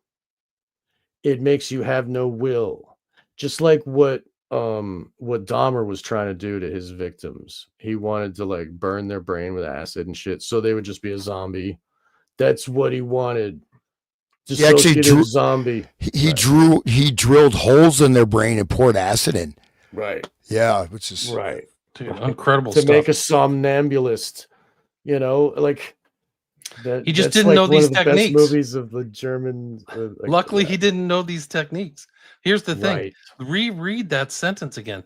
In connection with Dr. Dooley, advised that Dr. Snyder is successfully giving injections of scopolamine and also sodium amytal in large quantities, which have been previously been thought to be fatal. They're succeeding. This is a success. In 1937, guys, we're way before MK Ultra. And had to have some of this information. And the thing is, they're doing stuff that, this is not like gentle experimentation, man. This is like, let's see how much we can give them. Oh, his heart's used still to beating. think this was fatal. Here you go. Let's just, and it is so. Wow. And where do they get the subjects in a scientific environment, right? Scientific. The psychopathic clinic. Who's the psychopath, right? Yeah. Is it the doctors or the freaking patients? Yeah. Well, but sodium amytal, it is, it's a very powerful barbiturate, right? It's a central nervous system depressant. Right. And a lot of this stuff, right? A lot of this sort of you could say the hypnotized, transformed world we live in is because of when you have everything with your parasympathetic, sympathetic nervous system, the central nervous system can control, right? That becomes a controller where you're just literally on the surface of your life and your central nervous system is moving. So in a sense, this is and it also affects brain hemispheres, right? So sodium amytal mixed with scopolamine, man, that is a hard, this is a very hardcore drug, man. You know what I mean? This is not sodium pentothal, right? So amytal was the Eli Lilly. I guess it's not available anymore. If anybody has any, Probably because it's I'd like fatal. I'd like to try it. No, I'm just kidding. Yeah, right. Yeah, let's try that. Split your hemispheres. No. You know, but I mean, it can And be. previously thought to be fatal. That's Right. But I mean, what isn't right. That's the whole thing. People have to understand how important classification is to a functioning society based upon freedom and liberty. None of this stuff was ever publicized until 2017. The guy Black Bolt found it. So Greenwald or whatever. So this is like incredible what they're doing, but the public never. Historians probably didn't know this. I would like to find a historian who actually has this information in their books about. There's no books about Estabrooks. There's his books, but there's very little about Estabrooks outside of McGowan or some of these other characters. Maybe it's in Operation Mind Control or the Search for the Manchurian Candidate. But Boer, like, yeah. I don't even think this. I've read Operation Mind Control. This information isn't in there. Yeah. No, this, yeah. But also, Serra, right? Que sera, right? So, truth sera. You know what I mean? They may be making a reference to that que sera. You know what I mean? Like, whatever will be, or, like basically, and in that way, like, it's like we get to, I mean, this is a bit of a leap, but like, que sera, well, we just injected them with like this, 20 different drugs that are like, even in small doses, are incredibly powerful. Oh, he's still alive. Que sera, true sera. So I think, there may be a little, because of course they know how to spell serum. Right. And the reason they're using that word, and that's a Latin reference, right? Que sera. So I think that's indicative of also their cavalier attitude towards their subjects. But this is it. They're using hypnosis and drugs together at very early at 1937 in a clinical environment. So do you mind continuing, Sean? No, I'd be happy to. Let's see. Okay. Dr. Dooley advises that. Oh, here, let me turn off the heater 1 second. Dr. Dooley advises that he understands that Dr. Snyder of the Michigan State Police is being extremely successful in his use of the so-called truth serum. And so this is a cop doing this to people, like inject. Oh, man. Okay. Yeah, finish the sentence and read it I'm twice. sorry. Okay, here we go. Dr. Dooley advises that he understands that Dr. Snyder of the Michigan State Police is being extremely successful in his use of the so-called truth serum, but that publication of any of the work being done has been withheld. Mr. Tam also asked Dr. Dooley about the use of oxygen, such as is being made in hospitals at the present time to reduce the air tension in special rooms. What's that about? How would that affect your consciousness if there's less oxygen? Dude, they do. I don't know. I've heard that casinos in Vegas increase oxygen. Right. It keeps, to keep gives you more awake. Energy. Yeah. Keeps you Oh, awake. they want to induce the somnambulism. They want to make sleep. Right. Yeah. But one thing that we don't really think about, not to make people freak out, but let's just be totally paranoid. We got the black awakening is coming. We got all these cells of chosen ones, mind-controlled assassins ready to wake up at any moment. But the black flame. But with scents, right? Smells, like that's something also they use. I mean, because also inhaled drugs, right? But very small particle content in atmospheres, in schools, in shopping places. Like sometimes you notice like kind of and Fitch, like weird smells, but you also have the memory that's like an NLP thing, right? Triggering, but also who knows, like some of these drugs or things like that just being put, into the air conditioning or whatever. Or into the police interrogation room. What, the police are doing this? Like, I don't like this, I'm saying, anyway. Dude, they're thinking about it. That's what's crazy. Right. So, okay. I'm just glad Damien Eccles isn't a Satanist. I feel. Right. He just likes the moon. It's satanic panic, guys. It's satanic panic. Stop panicking. Stop panicking. I'm a demonologist. Theorist. Yeah, I'm just a conspiracy theorist, stop I guess. Engaging in satanic panic, conspiracy theorist. Are you crazy?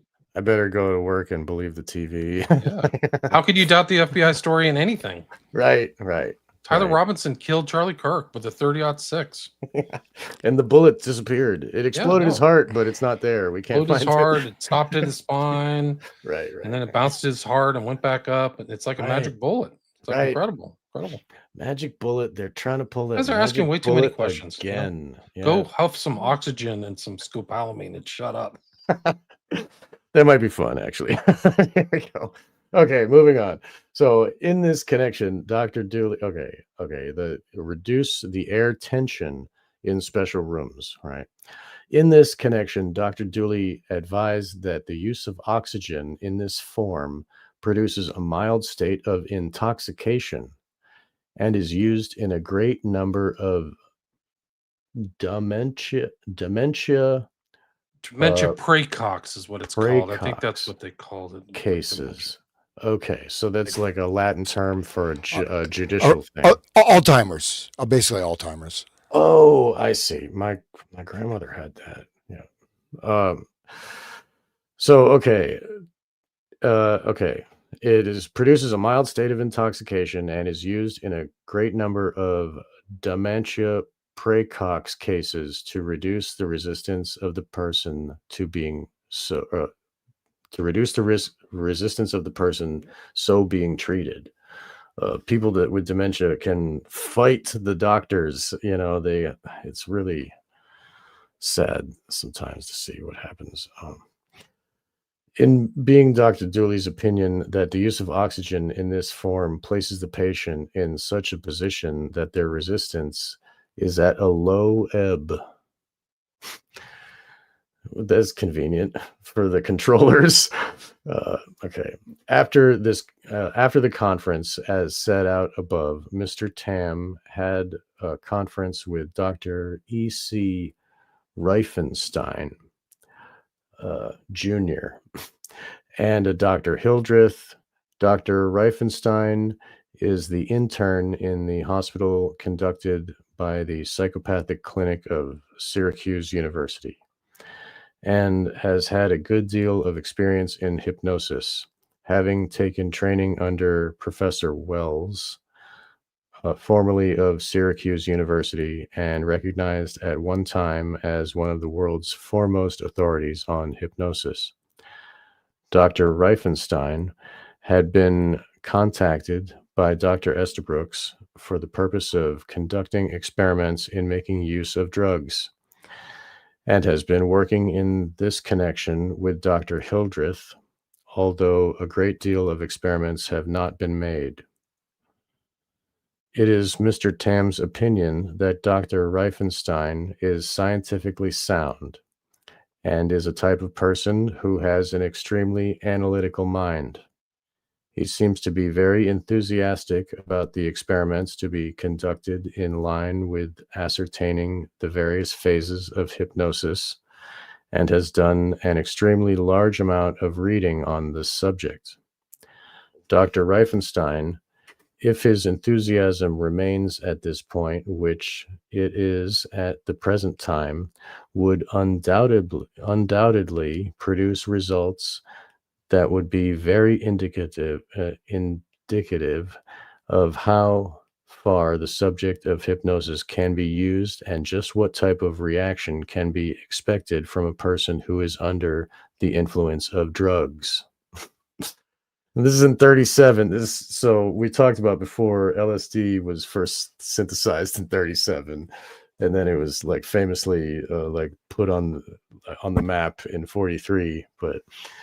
And we remember what happened with the whole drugs. We talk about it with Hans all the time. So anyway, Dr. Reifenstein. Oh, is enthused. Okay. However, Mr. Tam reports that due to the approach which Dr. Reifenstein is making to this problem, due to the type of person which he is, while extremely energetic and wanting to arrive at a successful conclusion, his analytical, scientific mind has broken the problem down into so many phases that it could not possibly be finished by less than 20 years research at the rate in which the problem is progressing at this present time. Incredible, right? They see this as this almost Everest-sized mountain to scale, right? It is, though. I mean, Yeah, you're right. and they did put that much effort into it. Really, I mean, They how sure much? did. Yeah. They sure did. Mr. Tam attempted to point this out to Dr. Reifenstein and endeavored to suggest to him some shortcuts which could be taken to definitely ascertain as quickly as possible whether the injection intravenously of certain types of drugs would place a person in a condition in which they were more susceptible to hypnosis. In this connection, Dr. Reifenstein had come across in the literature a book entitled Hypnosis, written in Germany by two psychologists named Dr. Schilder and Otto Kauders, in which it was revealed that these two men had done extensive work in the use of drugs in connection with hypnosis and had decided that probably the best of the drugs to use would be a derivative of barbuteric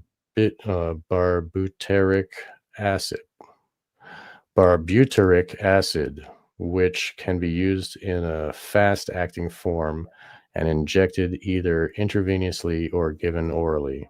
Does anybody know what barbuteric acid is? I'm looking it up right now. According I- to Wikipedia, it is a barbiturate or something. odorless powder soluble in water. It's the parent compound of barbiturate drugs. It's first Okay. synthesized by Adolf von Bayer. So, but it's Okay. interesting. This is kind of the cross pollination of this hypnosis research in the 30s, pre-World War II, right? Right. So the Germans, with Germany, right? Yeah, and they were also doing the. I mean, Pfizer comes from. right. Okay, we don't need. No, to this talk about document that. is incredible, bro. This is like early history. Wow. Okay. So this drug will place a person under its effects and completely out for a period of 15 minutes. Then, in addition, they will have a half hour in which they are extremely sleepy while the effect of the drug is wearing off. Mr. Tam suggested to Dr. Reifenstein that if material were available, it might be a good idea to experiment first with this drug due to the fact that the literature reflects that it would probably be the most successful drug to use. To give an idea as to the breakdown which Dr. Reifenstein has made of the problem, Mr. Tam reports that the following outline has been prepared by Dr. Reifenstein and then broken up again into 70 some different sections. That's how big the problem was, right? He just said before, more than 20 years research at the rate in which the problem is progressing. So the resources that they've applied, it'll take 20 years to go through. That was the size of the problem they were looking at. So I'll be back in a couple of minutes. You guys just keep reading. Okay, I so would just increase the amount of money and just Yeah. make it faster, right? Yeah, go ahead. I think maybe this thing goes super long in detail, just the rest of this letter. Maybe you hit that Erickson PowerPoint that he has. That sounds good. Yeah, I think that might be interesting. But should we wait for him? yeah, no, we'll wait. But man, Yeah. Oh, he's got the PowerPoint. But, Okay, I thought he sent it already. I was going to open it up. but I do have to tell you, man, that I mean, the Russ Dizdar guy's just he was hardcore, man. I'm so glad you're listening to him. Like, holy shit, dude! It's so important. So important. I'll tell you the truth. Like, I'd come across that some years ago, and it was just it was too far. I was like, dude, this is like it's hard to get. It's hard, and he's so like religiously Christian. Yeah. It's like hard sometimes for my brain to absorb because of my own problems with it, but I mean, I have the same, my heart is in my will is aligned with his, even though he speaks in a different language.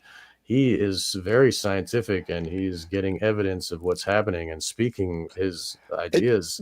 It's very interesting. Well, everybody should hear it. But he knows. I mean, he's very advanced spiritually in terms of it, knowing all all the realms, all the different types of energies, all the all these different things. So he very much is right there in where this is not. It's not. what do you call it, a dog and pony show, right? I mean, he is there Real with the actual trenches. energies, and he's in that level of where he's operating within these actual, spaces, right? The Exactly. non-physical stuff, and he gets that, says the spirit of God, the spirit of Christ, and all this stuff. But but then he's talking about all the millions, also the non-physical entities that are there, right? And then the ones, and then this is maybe a Yes. tangent. If we tie this into our kilowatt stuff, oh my God, whoa! Then that's like I didn't even really want to entertain that, but if you dial that in with this level, then not only does it really make sense, but then it's like you can see, oh, It's happening. it's happening, but then it's You more see like. it happening. No, but he's saying like there's the SRA people, right? They're called the chosen ones Yes. because they have all these different abilities, and then they have Right. certain. They're like a butterfly. They're so much better than the worm they used to be, right? Well, no, but then they can speak different languages. They can have a cover personality. Then they can have personalities that know ancient Twilight languages, that know summoning, that are high level priests. They have different other Actual demons inside the grid, right? inside the Right. The matrix of the brain. Yeah, the programming matrix, which Yes. Greenbaum talked about, right? Was the that using the Kabbalah with, then you break that into the different squares. Right. Look at Laura Worley with the internal tree that she talks about. The Kleepoth tree is the main structure of all SRA, like the Kabbalah tree, she calls it. But I mean, you and I know the Kleepoth tree is connected, the same, it's the reflection of the same tree, but anyway, yeah, she talks about Laura Worley. She just wrote a new book. I want to get her on the show again. She's been on my show, and she talks about how the tree is part of the internal grid. That is the structure that the rest of it is all hung upon. Like the Alice in Wonderland stuff is just taken and then placed on top of this other older internal structure, which is the main, so that it can be accessed by the specific people that need to access it, because like, oh, that one's programmed with aliens. Oh, that one's programmed with Alice in Wonderland. Oh, that one, but they all have this internal core programming of the tree. It's really sick. Yeah. Hey, William, my suggestion was, because this is a pretty extensive, the rest of this document, would you be interested in hitting that Erickson Sure. PowerPoint you found? Because I think that seemed really fascinating. So, did you guys get to just where it started, general outline of problems of hypnosis? Yeah. Okay, so then we can just pick that up last time. Let's go to Erickson stuff. Come on, computer, what are you doing? Okay. Don't want to share that.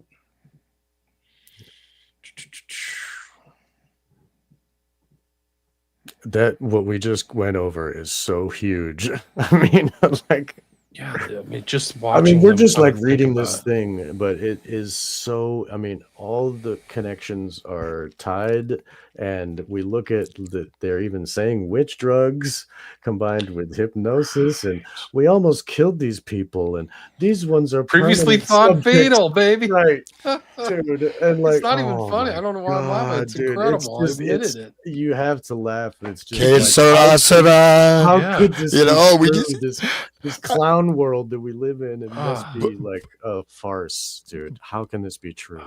But these are hardcore drugs, man, and they're intravenous, and they're like, is the most they say hardcore. if you OD on scopolamine, you can be in some kind of altered state for months. Like, right, you forget stuff, but like you have this kind of, they call it like a psychedelic hangover, where like you're a mess for a long period of time. Right. Like, and people can go and watch. Vice did a documentary talking about scopolamine. They went to Colombia, and they're talking about it.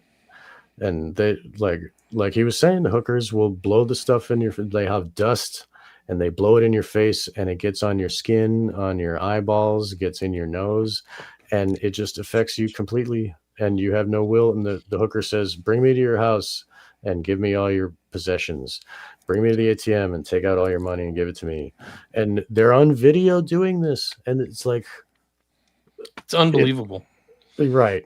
And if the government had this power in 1937, I mean, They're doing it and testing, and this is just stuff that is in their correspondence. We don't know like where the other documents are, where the guy in the white coat is just writing down, okay, we got Bob to go to his bank in 1937 and get money and come back. He doesn't remember it. Like And he we're, gave us or whatever, shot somebody or whatever, criminal act. Oh, that makes this whole thing about like you can't make somebody to do something outside of their will. What if they don't even remember? How do they have a will? It's just like Exactly. you said, Sean. Exactly. They don't even have to be a broken grok clown, traumatized, broken. They can just be, oh, whoops, I got this dust blown in my face that I don't even remember. And where's my stuff? And, yeah. like, And how hard is it to say, oh, well, those 3 subjects, it looks like they were pretty much brought to DC and whatever. And then, but they're saying, oh, we can't have the Bureau. So when you write about them, say, oh, unfortunately unable to employ, because there's, you know what I mean? There's just a gap from these guys are there to, because nothing the correspondence discusses that this isn't going to work out. Suddenly they're stating that, right? Which is the, right? That was the William Ramsey Investigates mascot. That was Poppy, guys. Oh, okay. If you listen to my show, I'm sorry, I missed it. There's a guy who listens to The my kitty, show the a kitty. lot, and this cat will come in and use my leg as a scratching thing. So I'll be concentrating on a show, and she'll scratch me, and I'll be like, "Ow!" And the guy will write like, "Oh, your cat attacks again." And then I had this kind of really, it's an aside, but I had this really kind of famous historian from Israel, Benny Morris, talking about a serious subject like the Holocaust of Armenians. And the cat freaking uses my back like a scratch board. And she climbed up my back with her paws and peeked over like an alien or something, looked around. And Benny Morris is like, what the hell? You should go watch it. I'll see if I can find it on my video. I didn't know what to do, but apologize. The problem is that the cats bother me if I close the door. So I'm actually I'm owned by them, so to speak. That makes sense. Before we go to this thing, I'd like to go through some of the comments and say hi to everybody. Oh, We're yeah, at the please. 1 hour, 30-minute mark. We've got 213 live viewers on all the different streams. So thanks everybody for joining up and being here with us. Really appreciate it. I have a lot of really positive responses from people about this series and kind of opening people's understanding, mine included. So Yeah. Apple says episode 4 is so their much. favorites. Yeah. My favorite, I think I already read this about Wong. Let me see if I can turn this off. There we go. That looks better. Kirk, Israel, Tyler Robinson was a drones bomb maker in Ukraine. What? I didn't know that. Wow. Ukraine is BlackRock. Who was to connect the Trump assassination BlackRock? So if they can prove Tyler Robinson was a drone bombs maker, that's incredible. He's a young guy. He's smart. I know that he scored really high in his ACT, so it's pretty weird. He's got a trainee girlfriend. He's got to be smart. Right, there you go. He's you even stretch, bro? Cutting edge. Have I visited the Hampstead? I did a lot of research on the Hampstead case. Everybody will be really disappointed on my take that the wife was faking it and she was involved in a custody battle. And there's recordings of her with a cop, and a lot of her stories don't add up. And the guy who was with her, I think they emulated the whole abuse case. And that they fled, like, supposedly persecution. One of the problems with some of these cases is they don't supply the details.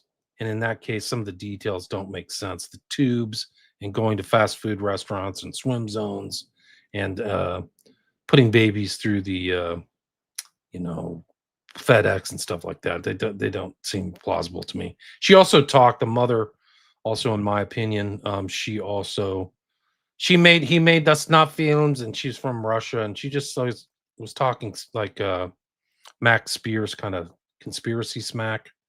And so I didn't find that Hampstead's case story all that believable. That's also, though, disinformation too. When you put something out like that, it's highly publicized. It's fake. You know what I mean? That you've just discredited everything. Why is it that thing? Yeah. Right. It poisons the well. Right. Yeah. Right. Has anybody searched mysterious deaths from the Utah morgue? Witness start falling like leaves. Yeah. Well, they're saying really heavy duty stuff regarding Kirk, the assassination, neutralized Tucker Carlson and things. That is very inflammatory language. That's very threatening language to me. So I would have extra security. Security didn't help Charlie Kirk, but Huh. Yeah, but who were they working for? yeah. It's actually they were Mossad security. They worked for- Exactly. yeah. Sounds like a great Yeah. double feature with Dark Crystal. Hey, Big, welcome back. I haven't seen you in a while. Some of these guys were my old regulars back in the day. Bart, welcome. Another regular. Bush was listening to Children Read My Pit Goat on the morning of 9/11, correct? Right. The goat. Holding it upside down. Yeah. Right. Upside down and Satanist Bill backwards. Schnoebelen. It's Schnoebelen mentioned seeing a person go into a pentagram and didn't come back well. Huh. Yeah, Never Jordan heard Peele that. made those other movies hinting at occultism and MKUltra. Yeah, he has a lot of Right. themes, and Sean has talked about those. Right. The UFO movie one that's not really it's like a monster or whatever. The face of the monster is a extruded cube. It's the Tesseract. It's like a square and then another square and then another square being extruded out from its face. It's like the face of Satanism. It's very Jordan Peele's very smart with his symbolism. There's a lot. And Jupiter, like Jupiter and Saturn and the Jupiter winds, like that whole thing, like there's a lot going on with that movie. This other movie, him, is nothing like it. It's not, does not compare. I don't know why he allowed his name to be put on it. It's ugh. Read PTK by Dave McGowan. We mentioned him in the series. We did the intro, Mind Control 101. Yeah. So you Go can back and listen. We talked. Yeah. Because it's very important, like these techniques they mentioned. We mentioned Esther Brooks, McMartin, Eccles, and it's Eberly family and all these fake memory type things. And we started, like I mentioned Russ Dizdar on part 1. You know, I was like, hey guys, this, and I'm so glad that we're still talking about him because he deserves to be talked about. He's a real hero. Deserve to be remembered. Am I working on him? I'm always working. I have 2 documentaries on smiley face killers and a book. My most recent book is on smiley face killers, 400 pages. Wasn't Hoover getting kickbacks at the dog parks? I've heard that he's getting kickbacked at all the horse things and he was sketchy. And he used to go, my understanding is he used to go to a mob run kind of spa hotel in San Diego. And that was kind of like the connection. That kind of, yeah, well, something like that. It was some kind of resort, which I can't remember it. It was like Resorts International on the East Coast. But like it was mob owned, and like why would you go there if you're the so-called, big dog of law enforcement? So right. You can see my documentaries on my Patreon page. I posted almost all my shows there. So right. And your new book has been getting new updates and stuff too. Yeah, right? it's on its 2nd edition. Right. Uncle Ted says a heavy doses of sodium pentothal, a barbiturate combined with stimulants like digoxin produce total amnesia. I didn't know that. I wasn't aware of that. Think of what the government can do with total amnesia. Right. I think they kind of do a kind of techno amnesia by controlling the media because they'll just forget stories like, oh, this is the most important story. Ukraine is bad. And then it's gone.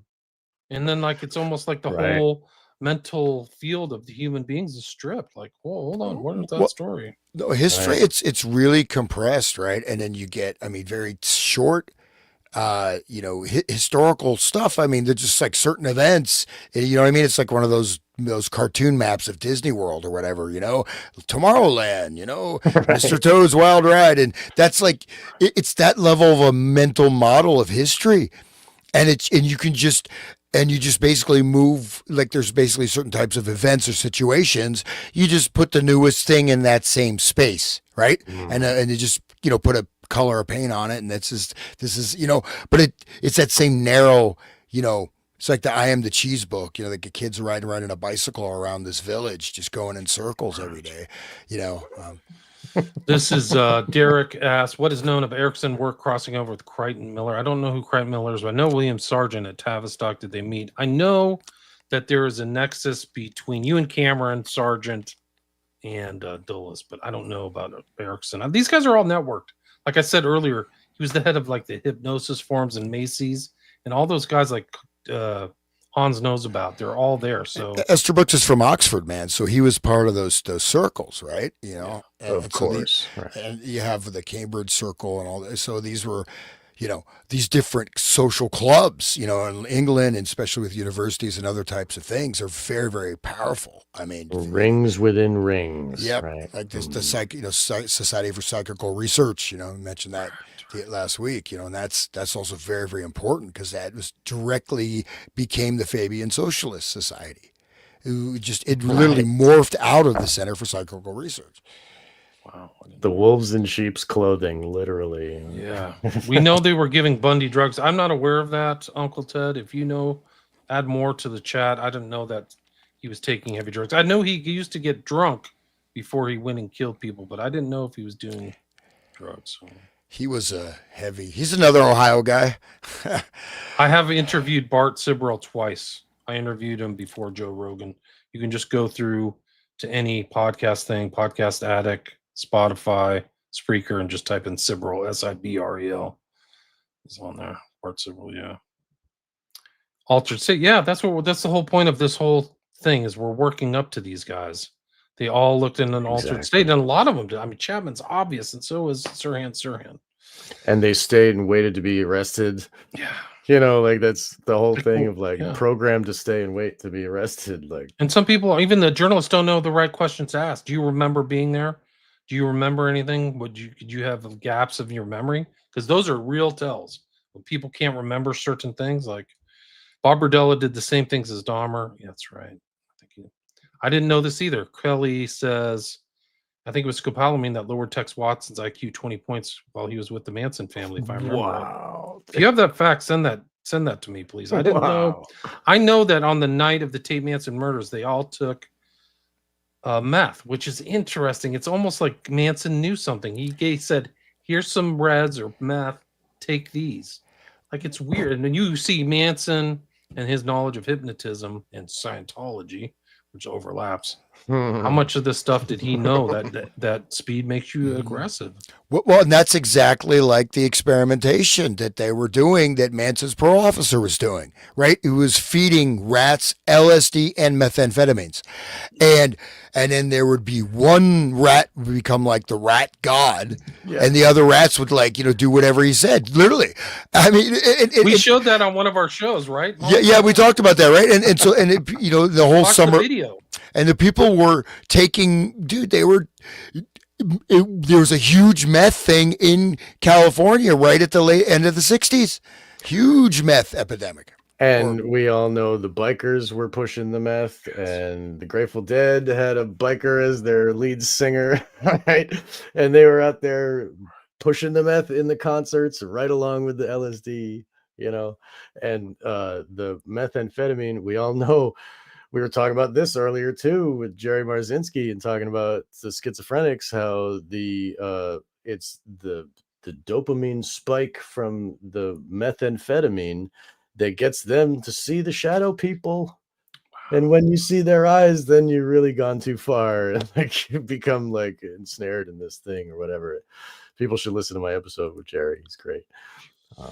Bart says scopolamine topical drop in very low dose causes the pupils to relax, dilate, so ophthalmologists can see inside the eye. Interesting.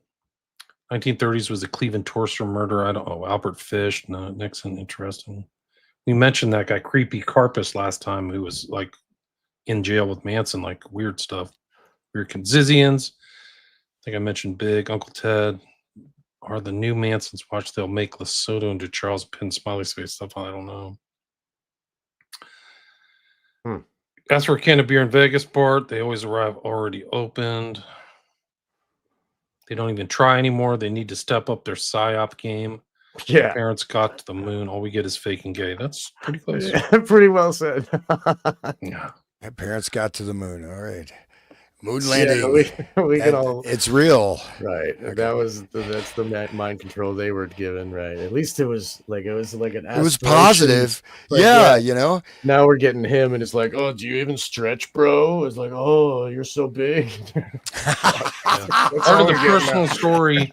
Kids were abused. They had marks from where the boyfriend was hitting him in the head. You can see it on the video. So these children were not giving this statement in a sterile environment at all. They gave statements in front of cops, but their original statements were they were coming back from Morocco. It's not. Strains credulity. Rip Russ Dizdar, yes. Yeah, Indeed. really. Yeah, notoriously mob connected. I think that's the place. Dahmer's a textbook case for hypnosis states. I'm not aware of that. I've done a lot of shows on Dahmer. Yeah, I mean, there's some very much evidence that he was SRA and he was DID, like all of that. Wow. People need to look into that. He's really a textbook case. Yeah. Sep Testa says, "Hey Hans, good to see you in good company. Big up, fellas. Thanks, Sep Testa. Thanks for listening, everybody." All right, that's all the comments, so that we can go to this. If anybody wants to read this or whatever, I sent you the cop. Oh, I'm gonna get off this. Okay. Yeah, I've got it. Or Hans can take over. I can read I through can it. I read. can scan through it. Whatever. Yeah, I'll read it. It's my turn. Okay. Sean, Alice in Wonderland. Yeah. Go for it. Okay. Go ahead, dude. It's my turn, bro. Come on, dude. Let's get snarky. You even We're stretched, at the bro. 2-hour you're so mark, so good. it's time for people Okay, to start okay. getting tested So and scanned.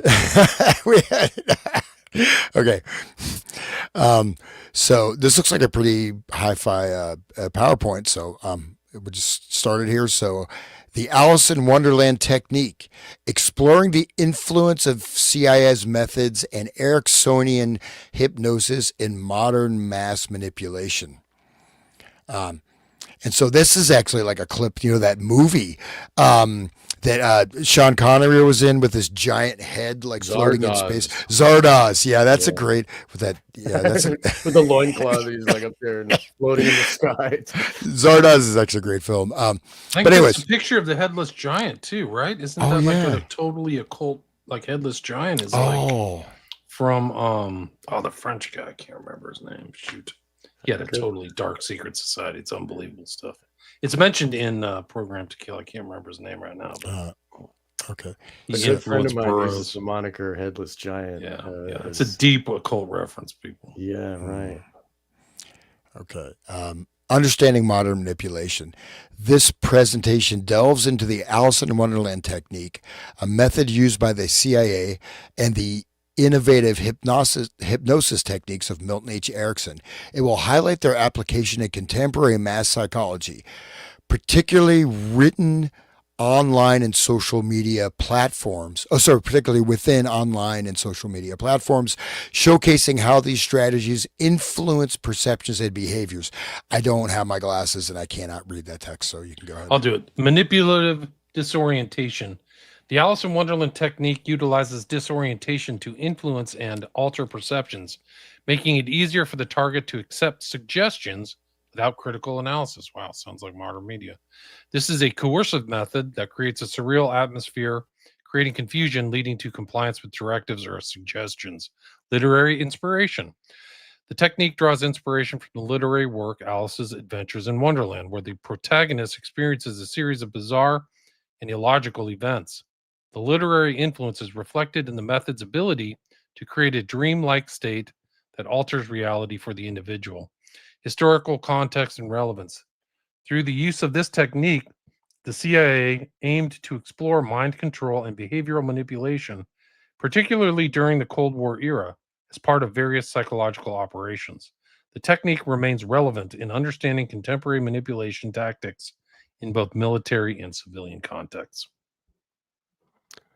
That painting by Otto Dix is huge. Like everybody should pay attention to that painter, Otto Dix. Why is it huge? I don't know. He's German. He was a German soldier in World War I, and he was a painter during World War II, and he depicted the state of society that was happening to everything around him, and he did not hold back in his depictions. This right here, these are World War I soldiers that came home from war, and they have no arms or legs. One of them is asking for money. Yeah, Grok, right. And one of them is asking for money. He's real sad. The other one is wearing a business tie, but he's still on a skateboard. like going through town in the city, you know, like, oh, gotta go on my skateboard, and he's wearing a nice like suit, and you know, it says there on the paper, it talks about the war and the soldiers dying and stuff, and so, and then if you look behind in the in the window, it's like a sex shop with like some kind of weird, you know what I'm saying? Like, this is Weimar, you know, this is what was happening. And if you want to see what was really going on, everybody should check out Otto Dix, Ottodix. That's the painter. Really, you'll learn a lot. Oh, I just read these. Actually, these are the big ones. So I just read the small ones. So we just went through that. Manipulative disorientation, literary inspiration, historical context, and relevance. Okay. So the smaller things will be bigger in the later. Oh, slide. right. We can Okay. keep reading. Okay. Yeah. So you want? Can I read or? Yeah. Yes, yeah, you yeah. got it, man. All You right, got this it. You get out there and be somebody. Sorry. I'm a millennial. Yeah, yeah. Right, I'm standing up for the millennials. No, keep turning that knife. It'll work. So a history and origins of the Alice in Wonderland technique, tracing the development of a psychological strategy from Cold War experiments to modern applications. 1950s. The CIA initiates MKUltra program focusing on mind control research through unconventional techniques, including hypnosis and sensory deprivation, the theory of coercion. So this is, then they have the CIA project. MKUltra is the CIA's program of research and behavioral modification, joint hearing before the Select Committee on Intelligence, 1977, focusing on events that happened over 12 or as long as 25 years ago. 1960s. The Alice in Wonderland technique is formalized as a method for creating disorientation and manipulating perceptions in subjects. CIA Kubrick counterintelligence interrogations. Kubark is a pseudonym for the CIA. So they have like a Kubark assassination. Okay. manual. Kubark counterintelligence interrogation, July 1963. Released January 25th, released February 25th. I cursed myself. Released July 1963. There was released February 25th, 2014. 1970s. These techniques developed under MKUltra, including the Alice in Wonderland technique, began to influence wider psychological practices and military strategies. In Chapter 18 of the Handbook of Investigative Hypnosis, entitled Additional Induction Techniques, Direct and Indirect, Reiser includes a lengthy section on Ericksonian's naturalistic induction techniques that was taken from Erickson's article published in the American Journal of Clinical Hypnosis, 1958, Volume 1, pages 3 through 8. He also discusses Erickson's indirect rehearsal observation and pantomime techniques. The bibliography includes 7 citations from Erickson's writings and a citation of personal correspondence in 1978. The book includes transcripts of a hypnosis session and sketches made by artists of witnesses under hypnosis. Go ahead. Please continue. Go ahead. Must be interesting to see the art of someone under hypnosis and like how you can control that. Like, that's right brain actions. It must be interesting to see. Yeah. Yeah, and we could maybe look at some of these specific techniques too, that he mentioned, the pantomime and observation technique. But anyways, continuing. History and origin of the Alice in Wonderland technique, tracing the development of a psychological strategy from Cold War experiments to modern applications. Okay. Innovative approaches to hypnosis by Milton H. Erickson. Milton H. Erickson revolutionized hypnosis by emphasizing the use of the unconscious mind as a powerful tool for personal transformation. His methods prioritize indirect suggestion and storytelling, which engage clients' receptiveness to change and healing. So, and then key principles of his hypnosis. So indirect suggestion. Indirect suggestion involves subtly giving a subject's thoughts and behaviors without direct commands. I'll read that again. Indirect suggestion involves subtly guiding a subject's thoughts and behaviors without direct commands, enabling them to arrive at their own conclusions and insights. This method respects the autonomy of the individual and fosters a deeper connection to the therapeutic process. But I mentioned how that also works in terms of certain types of trigger stimuli, right below the sensory threshold, and in the narrative arc of the story will have you bind those things together, and it seems like it's an indirect suggestion, but you've done it yourself, right? So anyways, so this is kind of his grandfatherly self-help guru, Mr. You know what I mean, like positive guy, right? Positive thinking, just as big Father Christmas, you know, big fat dude with a white beard. Anyway, so storytelling. Can you scroll up, William? Do you mind? I get the comments are below there. You're on storytelling right here. Yes, right? yep. Storytelling. Storytelling is a powerful tool in Ericksonian hypnosis as it engages the subject's imagination and allows them to explore personal challenges and solutions through metaphor. This approach helps individuals process their experiences in a non-threatening way. But there's a lot. Okay, we can Go ahead. You want to say, Sean? You're muted. I'm muted. Sorry, guys.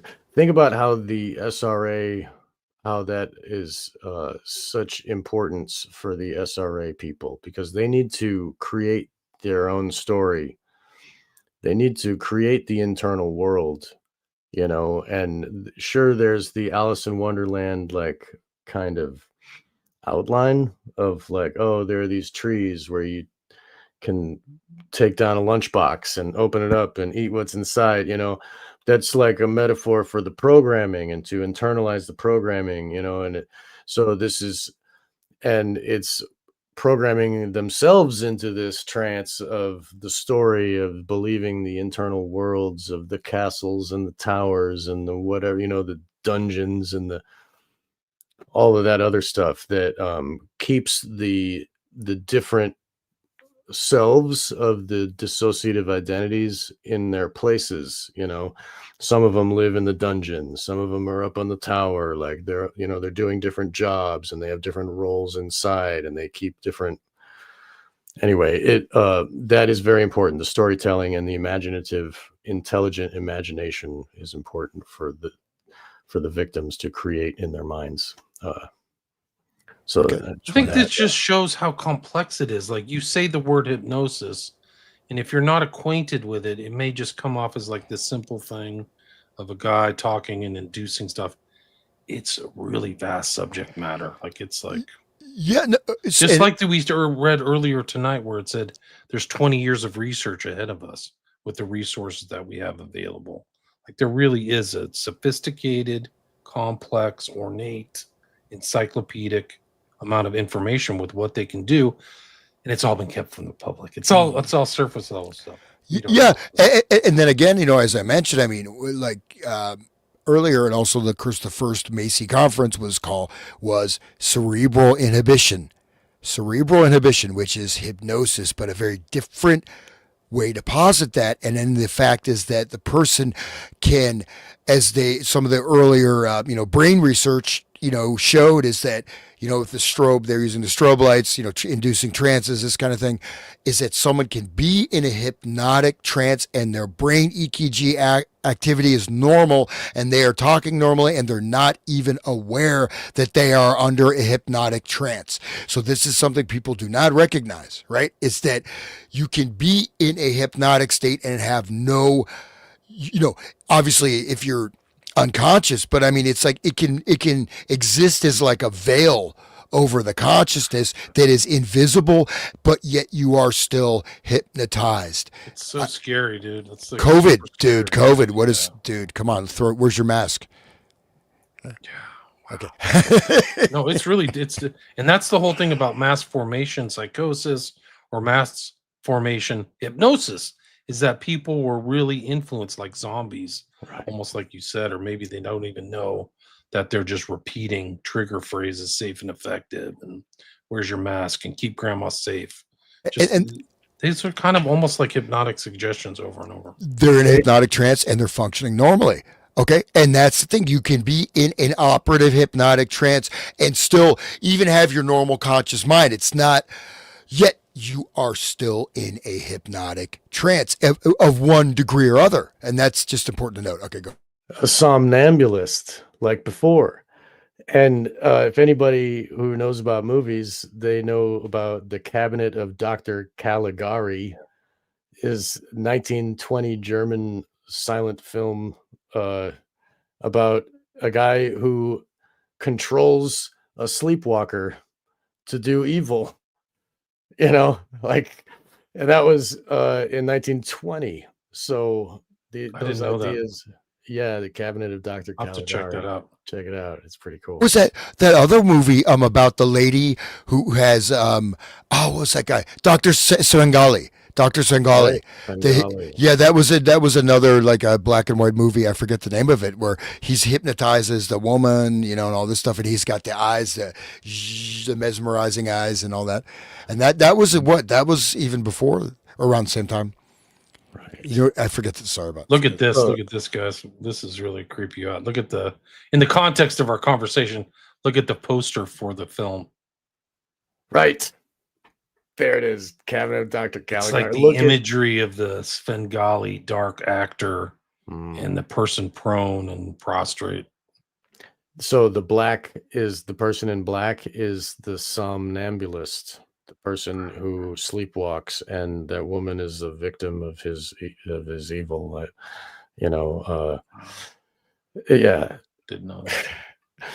It's really interesting that, Germany was thinking about these things a long time ago. Right. We just went through that tonight, right? Yeah. There was the. This is almost like the same visual from the thing we just watched, right? Like, just in the intro to this slideshow was like that same. It looks like the Otto Dix, yeah. right? Similar, right? Yeah. Well, they were contemporaries of each other. Like Otto Dix was making paintings in the 20s, in the 30s. There's that same type of motif. The big city right there. Maybe it's me. You should look up Otto Dix, like soldier on the battlefield, and it's just like this torn apart face in anguish. It's just like, oh my God, it's really powerful stuff. Yeah, go ahead, Hans. Oh, sorry. Yeah, and so again, of course, yes, storytelling, generating a narrative, right? Having these can be very beneficial, but I would never get hypnotherapy, man. You don't know. And so, yes, it can be positive and therapeutic, but it also can, when you get the storytelling, you end up living in your imagination. Right? You're actually subconsciously living like you're on the set of Friends or the greatest American hero or whatever. And, and so you don't register what you're taking in around the events of the world around you are going through this filter of this, especially if it's a subconscious story. If this story is subconscious, completely operating, or you can and there's barriers to touch the story. You get too close to the story, you get zapped, right? It's like electrical fence.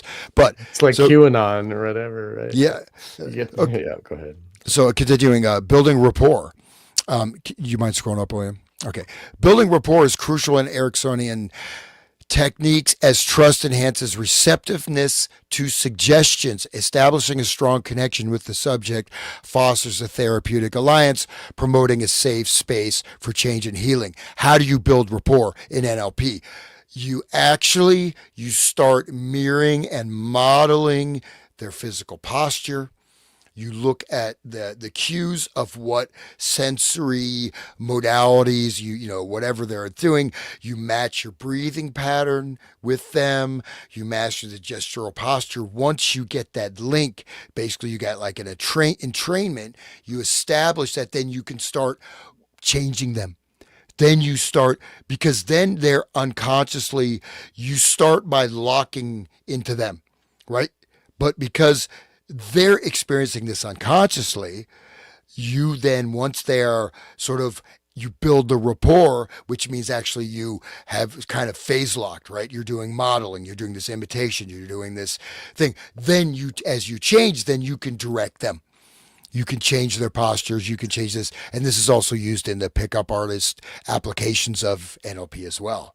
Very That's much what so. Crowley did with that thing where he was like, "Oh, look at that guy," and he started walking like him on the sidewalk, and then Crowley tripped, and then the man tripped, and it was like that sympathetic magic or whatever. The same idea, what you're talking about.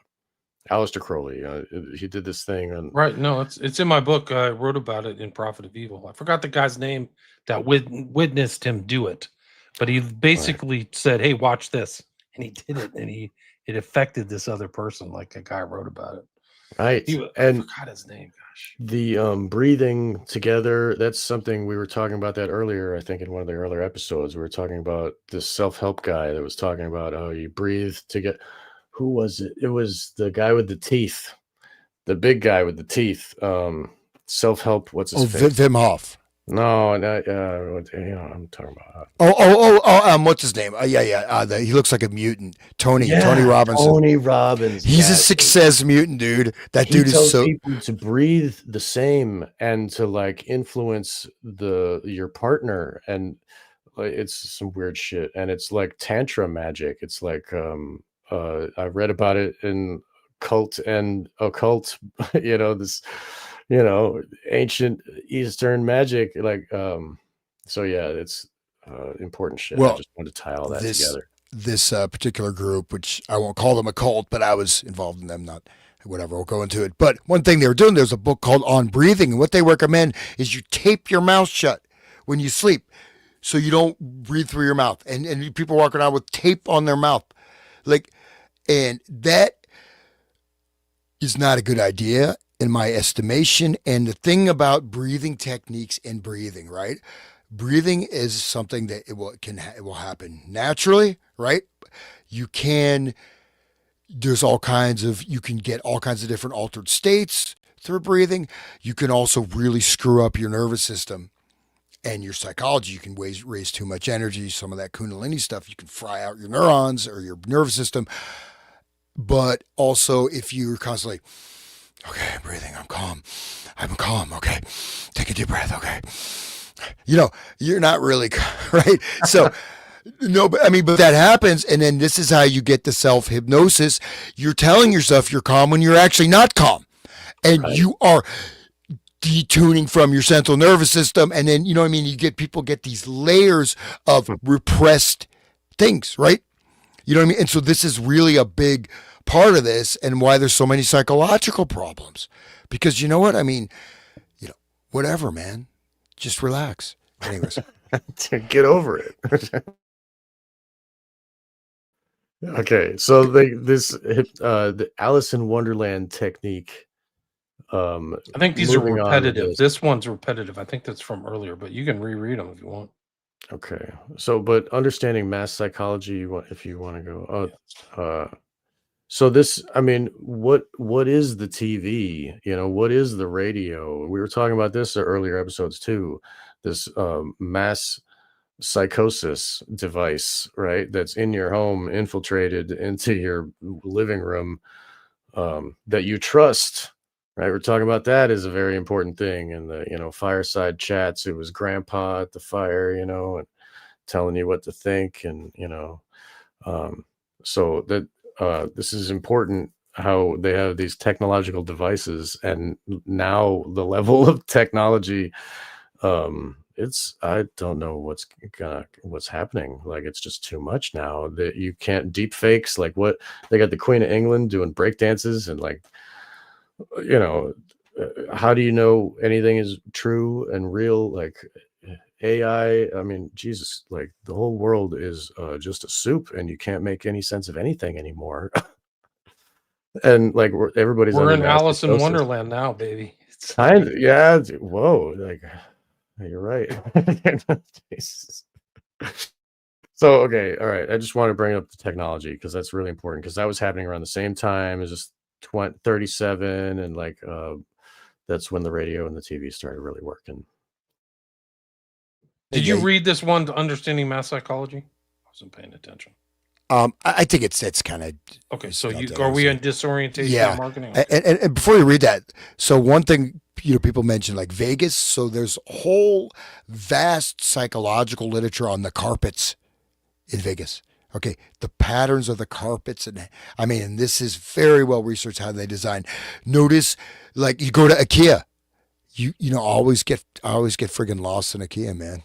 It's like, well, get out of this place, man. That's how they get you. That's how they get you, bro. No, even I've noticed even in grocery stores that they'll change the aisle layout. You go and you hear, no, it's here, it's there, it's there. So this disorientation is very, very important, right? And then also, well, anyways, go ahead. But disorientation is physical, spatial, and even as William mentioned, deep fakes, over onslaught, over mass information overload that creates disorientation. Yeah, the 24-hour news, that crap, that like all CNN and yeah. I'll tell you my Vegas story. I was in the Venetian. I was just walking through Vegas, and it looks like Alice in Wonderland. If you look at the interior designs, it's all kinds of like mushrooms and weird branches and statuaries. And after like 2 minutes, I couldn't figure out where north, south, east, and west were.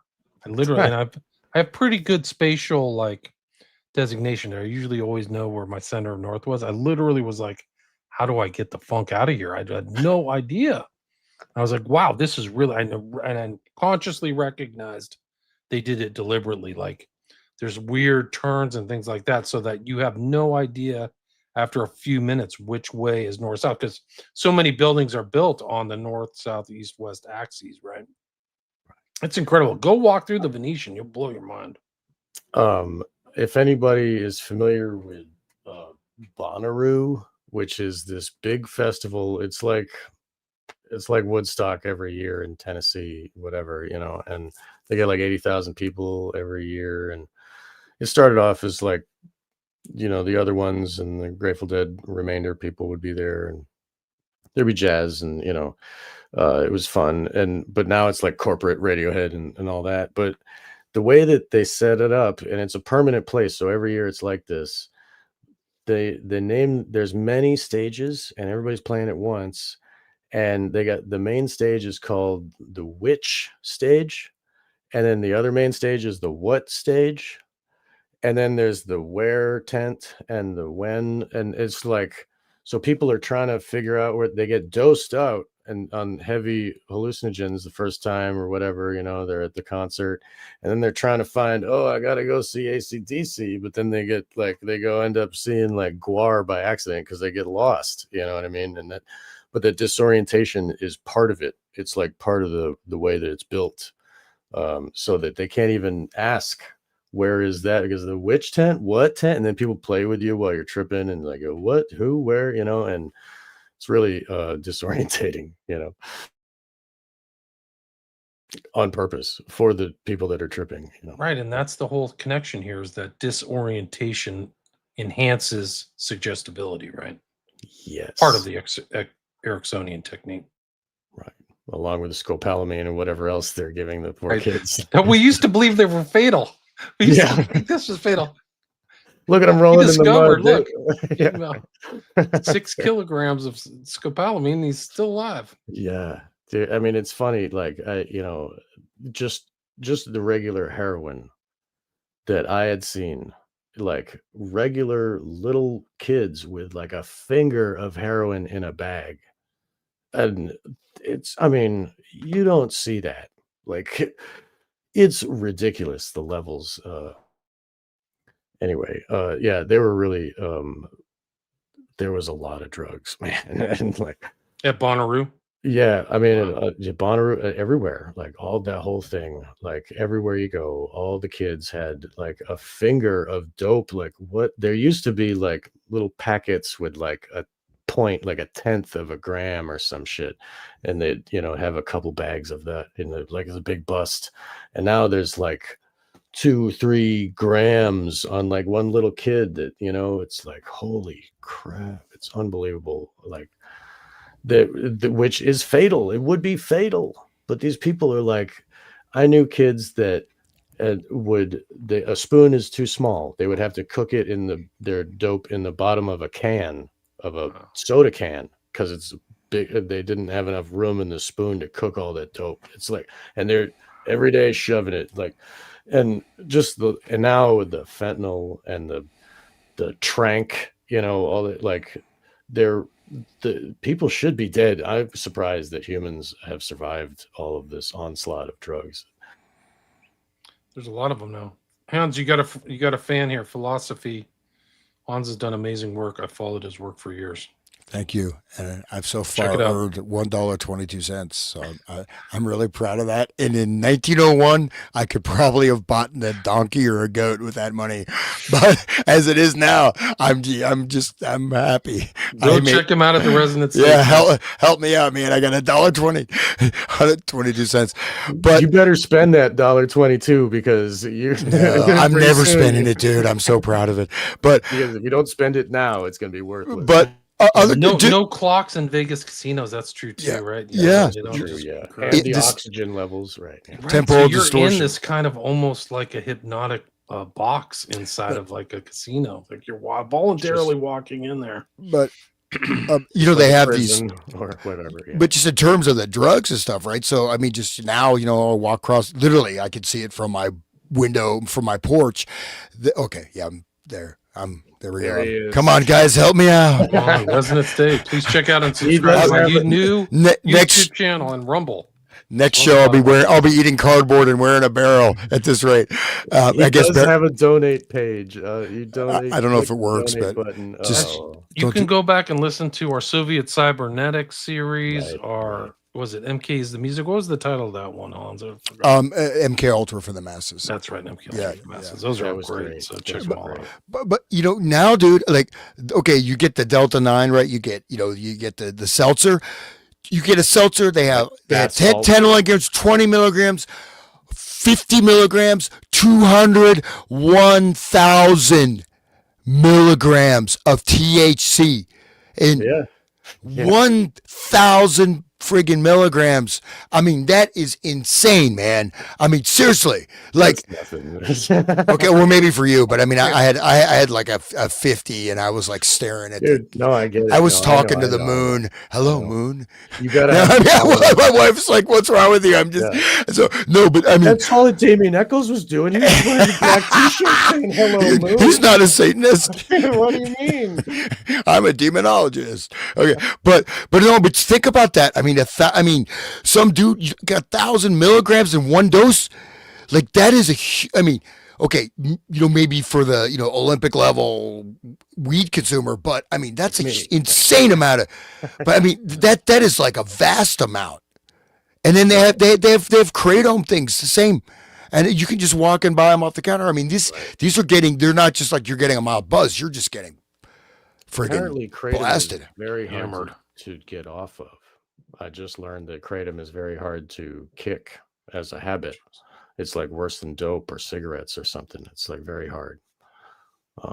So beware, all you people that see kratom at every, I mean, like at the head shops, they'll also sell you some salvia that's like 80x salvia. And, I smoked that stuff and I was two-dimensional. I was part of the wall. There was 1,000 of me in front of me, and there was 1,000 of me behind in infinite directions, and they were falling out of the wall. I mean, that's a true memory, and this is what you can get legal at the head shop. It's the scariest thing I ever did, and no one should do salvia, especially ADX. But I mean, that's the kind of doses that people are getting on if they want to go even from the store. They can go to the store and get that, and then they can get the bath salts. Like I was in Tennessee in like 2009, they had bath salts. You could get a gram of bath salt. What is it? it's not for human consumption.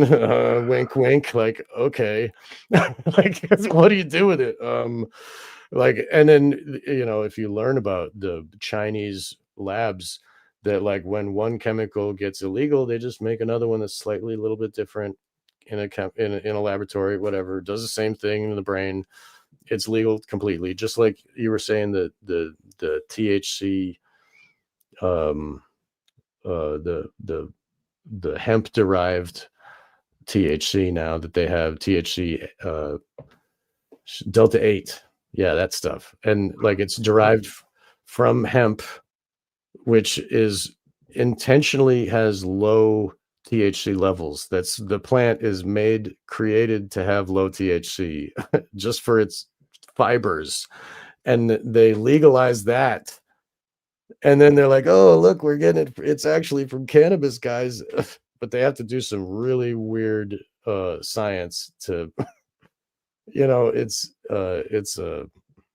a lab experiment. But that's what you get from when government makes drugs illegal. It's silly. It's always an element of control and money involved. It always is. It always is. Very well said. The fact that alcohol is legal and weed isn't as crazy because alcohol is way worse. Yeah. No, but they want to kill people. It's a death cult. Of course, alcohol. Right? Yeah. No, I'm just saying, though, that like if you just go and say someone who has some psychological issues, maybe, I guess there's, a lot of people do. And that sucks. It really sucks. But then you go and I'm just going to take some salvia and drink one can of seltzer that's 1,000 milligrams. Right. Goodbye. Wow. I mean, good luck. Incredible. Yeah, they were eating a face like on the streets of Florida. Like some homeless guy. You get Philadelphia, man. Look at Philadelphia. Yeah, that's trank dope though. That's not even people do it anymore. It's the trank. The trank where is that like croc where your flesh rots off? That's in Russia. They do that. No, they have that in U.S. now too. Yeah, it's called crocodile. Crocodile. That's in the U.S. also. That's from an eye. It's like an eye drop that dries out your eyes or something for people that tear all the time, that always cry. And it's like drying out their skin. It makes them look like crocodile scales and shit. Their legs fall off, but it has a heroin effect. It has an opiate effect. That's what they're seeking. But heroin's illegal, so you gotta have crocodile skin. So like, it's so stupid. Anyway, and let's get through these slides and wrap it up. We're at the 2.5 hour mark. Really my gosh! Yep. Who's going to do storytelling and for connection? All right, here. Go ahead if you want to keep going, but I'll take over. Are you there, Hans? Are you muted? Okay. Storytelling for connection. Ericksonian hypnosis techniques, such as storytelling and indirect suggestion, are employed in social media narratives to foster deeper connections with audiences. By using relatable stories, brands enhance user engagement and influence purchasing decisions. And I might add, if you use actual Ericksonian hypnosis, you're going to embed hypnotic suggestions and commands in that storytelling. So it can go much, much deeper than just, oh, look, it's a Teletubby. Okay. Emotion. Think about the reality TV and that whole thing of like what they were influencing, how they were, the MTV thing with all the people living in a house, and that, they're telling the story and everybody can relate to them and they're normal people. Oh, there's a girl and a guy and a black one and an Asian one, and that whole thing that's the same idea. And even Trump was in it, that like reality TV was a whole thing, like a whole genre of mind control, right? Well, I mean, it's like that, it's like the Truman Show almost, right? So your life becomes like a Truman Show, but also reality TV. I mean, I was on a couple just like extra parts in a few reality TV shows, and what you see when you see the episode and what it's actually like, they edit that stuff for drama. They'll even just create these parallel storylines within that. But I mean, it is like, you talk about the distortion of psychosocial, perception into the blender of reality TV, man. I mean, reality TV is pretty powerful, I mean,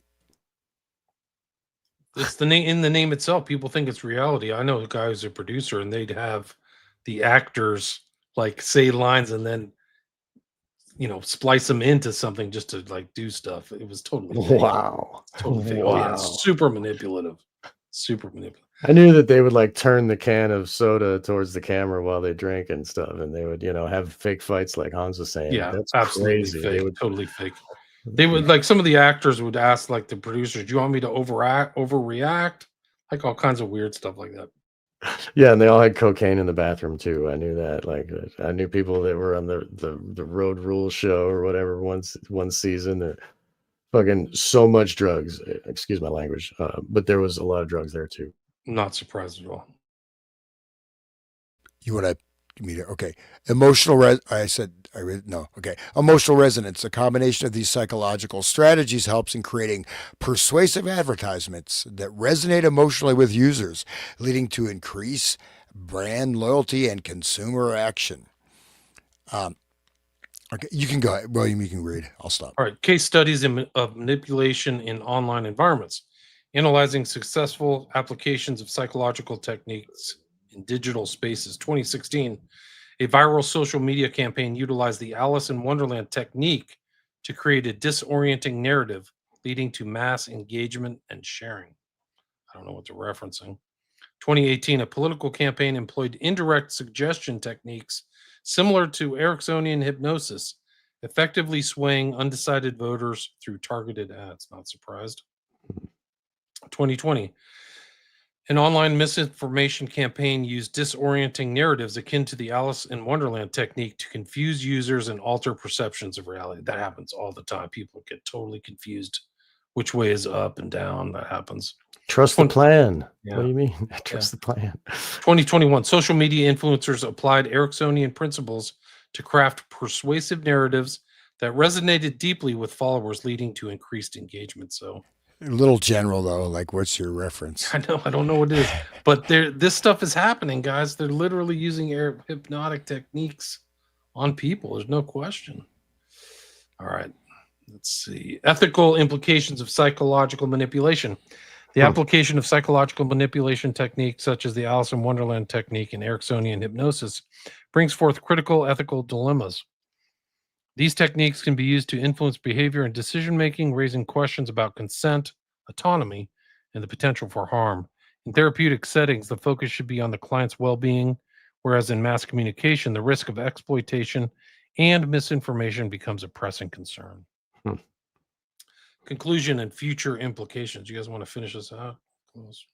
Sure. It is. I'll be honest. It's a little bit lightweight in terms of, but actually the actual connection of Alice in Wonderland technique with Ericksonian hypnosis, if it's actually brought forth. You know what I mean? Actually, what it is. Yeah. And it's end of his life. He's this grandfatherly guy, and you go talk to him and you leave and you feel great. But I mean, he would just, he would induce anybody to do anything and they wouldn't even know it through this. It was amazingly powerful type of hypnotic stuff. Again, with these stories creating parallel, using the narrative structure of human consciousness in various ways, and then you create parallel narratives, and so then you have an entirely different narrative, right? And he can, you know what I mean? So, and this is very much used, I think, in media and everything like that, right? So it is quite powerful. I was a little bit, in 2021, a man was, anyways, it's okay. But you're right though. The general idea is sound, and where he's going with it, and the idea is that this L. Ron Hubbard used Alice in Wonderland technique. Also, William, you sent me that document of the Scientology method of Alice in Wonderland technique. Is this other one that's also related? I don't know if you. That's where it gets scary. Is like they're using Ericksonian techniques inside of Scientology, along with everything else. That's what's like, whoa, heavy intel stuff. Right. and then Manson, and then all of that other stuff, like in Scientology, and and the best friends, and like what is I guess we're getting towards the end here. I guess I don't want to off track. I was too much. Lisa, my cat's name is Poppy. All of my animals got named after flowers because I have 2 daughters. I don't have a choice. I don't get to name my pets. So I've got Rosie, Poppy, Sage. That's it. That's beautiful. But those other ones are too shy. Poppy likes the limelight, and she likes to draw blood. She's a very aggressive cat. She's literally drawn like a pint of my blood. All right, let's get this over. Maybe she's doing some kind of ritual you don't know about when she's. I hope not. I hope not. She's not the other room. Which is familiar. It's one of the dark awakenings. Right? The witch is familiar to go suck a teat off of somebody else. Like, no, she's like a little psycho cat. She has really nasty, like chaos magician behavior. I'll be asleep on the couch, and she gets up on the windowsill while I'm asleep and then dive bombs onto my stomach. Like, she doesn't dive bomb onto my legs or my chest. She intentionally goes for like the soft underbelly, and she's done it like 10 times. Like, I'll be totally asleep. She does it for just to piss me off, man. She does all this stuff to make me angry. It's really good. You wouldn't believe it. She has like a really like a Dennis the Menace personality. It's something else. You're really lucky to have her, though. I'm good for Yeah, you. she's a great cat. Yeah. She's like a stray cat. We bought her off the street. Anyway, that's Poppy. That's my mascot. I'll get my Big Hug mug picture and Poppy up on social media tomorrow. I got my Big Hug mug in the mail. And for people who like True Detective, you'll know exactly what that reference is. Anyway, let's finish this out. Come on. I'm tired. I'm hungry. All right. Yeah, this has been fun. Here. Okay. Where are we at? Influence on behavior and decision making. The integration of the Alice in Wonderland technique and Ericksonian hypnosis highlights the powerful influence of psychological manipulation on individual behaviors and group dynamics. Understanding these techniques is crucial for recognizing their potential impact on decision-making process. And like just reading what we were reading before in the beginning and understanding the potential of that is really where, I mean, that is like much heavy. Well, think about exact example of Alice in Wonderland is changing rules. Oh, you can come in here. You can wear this. You don't have to wear this. You have to wear this. You don't have to wear this. This, you know what I mean? And so how these things are changing and shifting, this creates that distortion. And then you feed in Ericksonian stuff. So that's actually very interesting to see applying these two sort of directions together is quite powerful. Evolving media strategies. As social media continues to evolve, the application of the psychological techniques will likely become more sophisticated, and they have, right? We can see that as evident. The future developments may further blur the lines between persuasion and manipulation, making it imperative for users to remain vigilant. And if anybody remembers Harari, Novi Harari, what's his right? Yuval, right? Yuval Harari. That guy says that there is no free will, and people are automatons that can be controlled. And like this, he's just stating it. This is what this is too, right? I mean, yes. Wow. I don't think there's a blurred line. It's all manipulation. I think they're past persuasion. They're just straight manipulating people. Like when you watch the regular media, even the kind of like the leading figures in like alternate media, I think they're just deliberately manipulating people. Like I was watching Ben Shapiro. It's like this guy does nothing's coming out of his mouth. It's persuasive. He's just trying to manipulate. It's evil and blah blah blah. And these people are bad. No, that's probably Ericksonian. Yeah. Ericksonian hypnosis, he very well be doing that. Like I said, notice things like that, especially when you listen to something and you kind of space out and you realize, like, you know what I mean? You're like, oh, I just missed like 5 minutes of that. You know what I mean? So yeah, because you can go into a trance, and like I said, it is. I mean, I guess the main thing is just bring more to consciousness, right? More clarification of consciousness and clear input of your nervous system, sensory input, real world, concrete, and just be able to come back right, to the here and now, direct, embodied, somatic. You know what I mean? Right, but if you're knowledgeable about this stuff, it's kind of like an inoculation. Like, is Yeah. this person rationally trying to engage me in goodwill, or is he manipulating me in dark persuasion for his will? Like, and you see and the other thing is like the kind of like memetics and stuff like that are very powerful because you could see it in COVID where everybody's kind of, you just see it like this mass formation of the same kind of Yeah. axioms or mantras or things like that. It's just incredible. Like if We people saw knew it this with- stuff, they wouldn't be Rocky and the Clowns, right?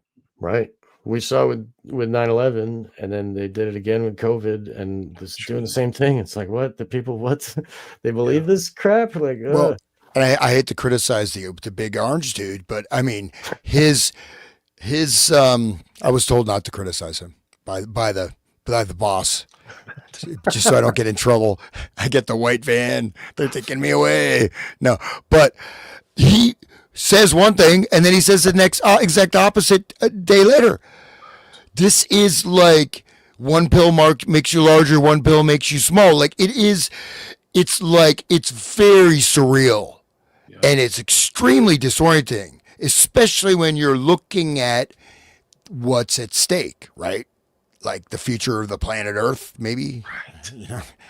I've heard that they do that to create debility and dread, is that they deliberately give you opposite messages within a short time frame to just like make you give up. Like, I don't even know which one is right. I think that's a technique, but so I've heard. Yeah. Well, that's our minds are putty, like the so engage world with controllers. Right. I mean, we're all Grok the Clown. You said that before we started, but like all the normies out there are Oh my God, dude. Grok the Clown. Dude, this guy, what he just stated, used to sell shiitake mushrooms. The first Grateful Dead show I went to, I bought a bag of shrooms. Bag of shiitake shrooms. And everyone was laughing at me. It's probably that dude. But were you hypnotically triggered to just think you were high? No, some like creepy dude. I think I was like 15, and some creepy older guy who was like a carpenter, but he wore like these overalls, and the guy was really creepy. And he took me to the show, and then he's like, "Where's your money?" I said, "I bought these shrooms."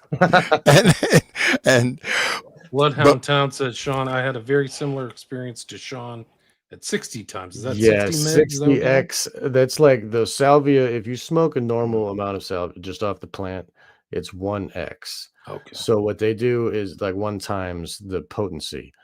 And so they, in a lab, they like compound the potency so that you get, and then they like spray it on like this like just chonga, like this. It's just like basically tobacco, the inert material that you burn in a bowl like weed, and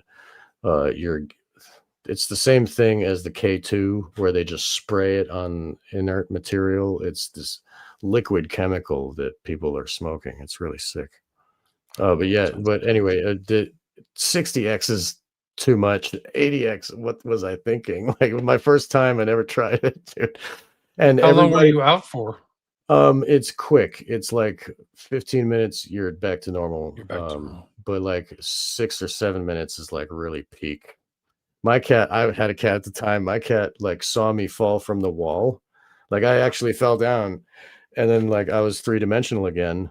And my cat was looking at me like I'm crazy. I'm like, I'm sorry, cat. Like his name is Maceo. And but anyway, it was very scary. And everybody I ask, and everybody that I've ever like done, like, oh yeah, hallucinogens, you like hallucinogens. Okay, well, have you ever tried salvia though? Like, it's just like it's always a story. And like one of my best friends talks about how he was cut in half. His whole body was divided in 2. And he was like, oh my God. Like it's the fucking scariest thing in the world.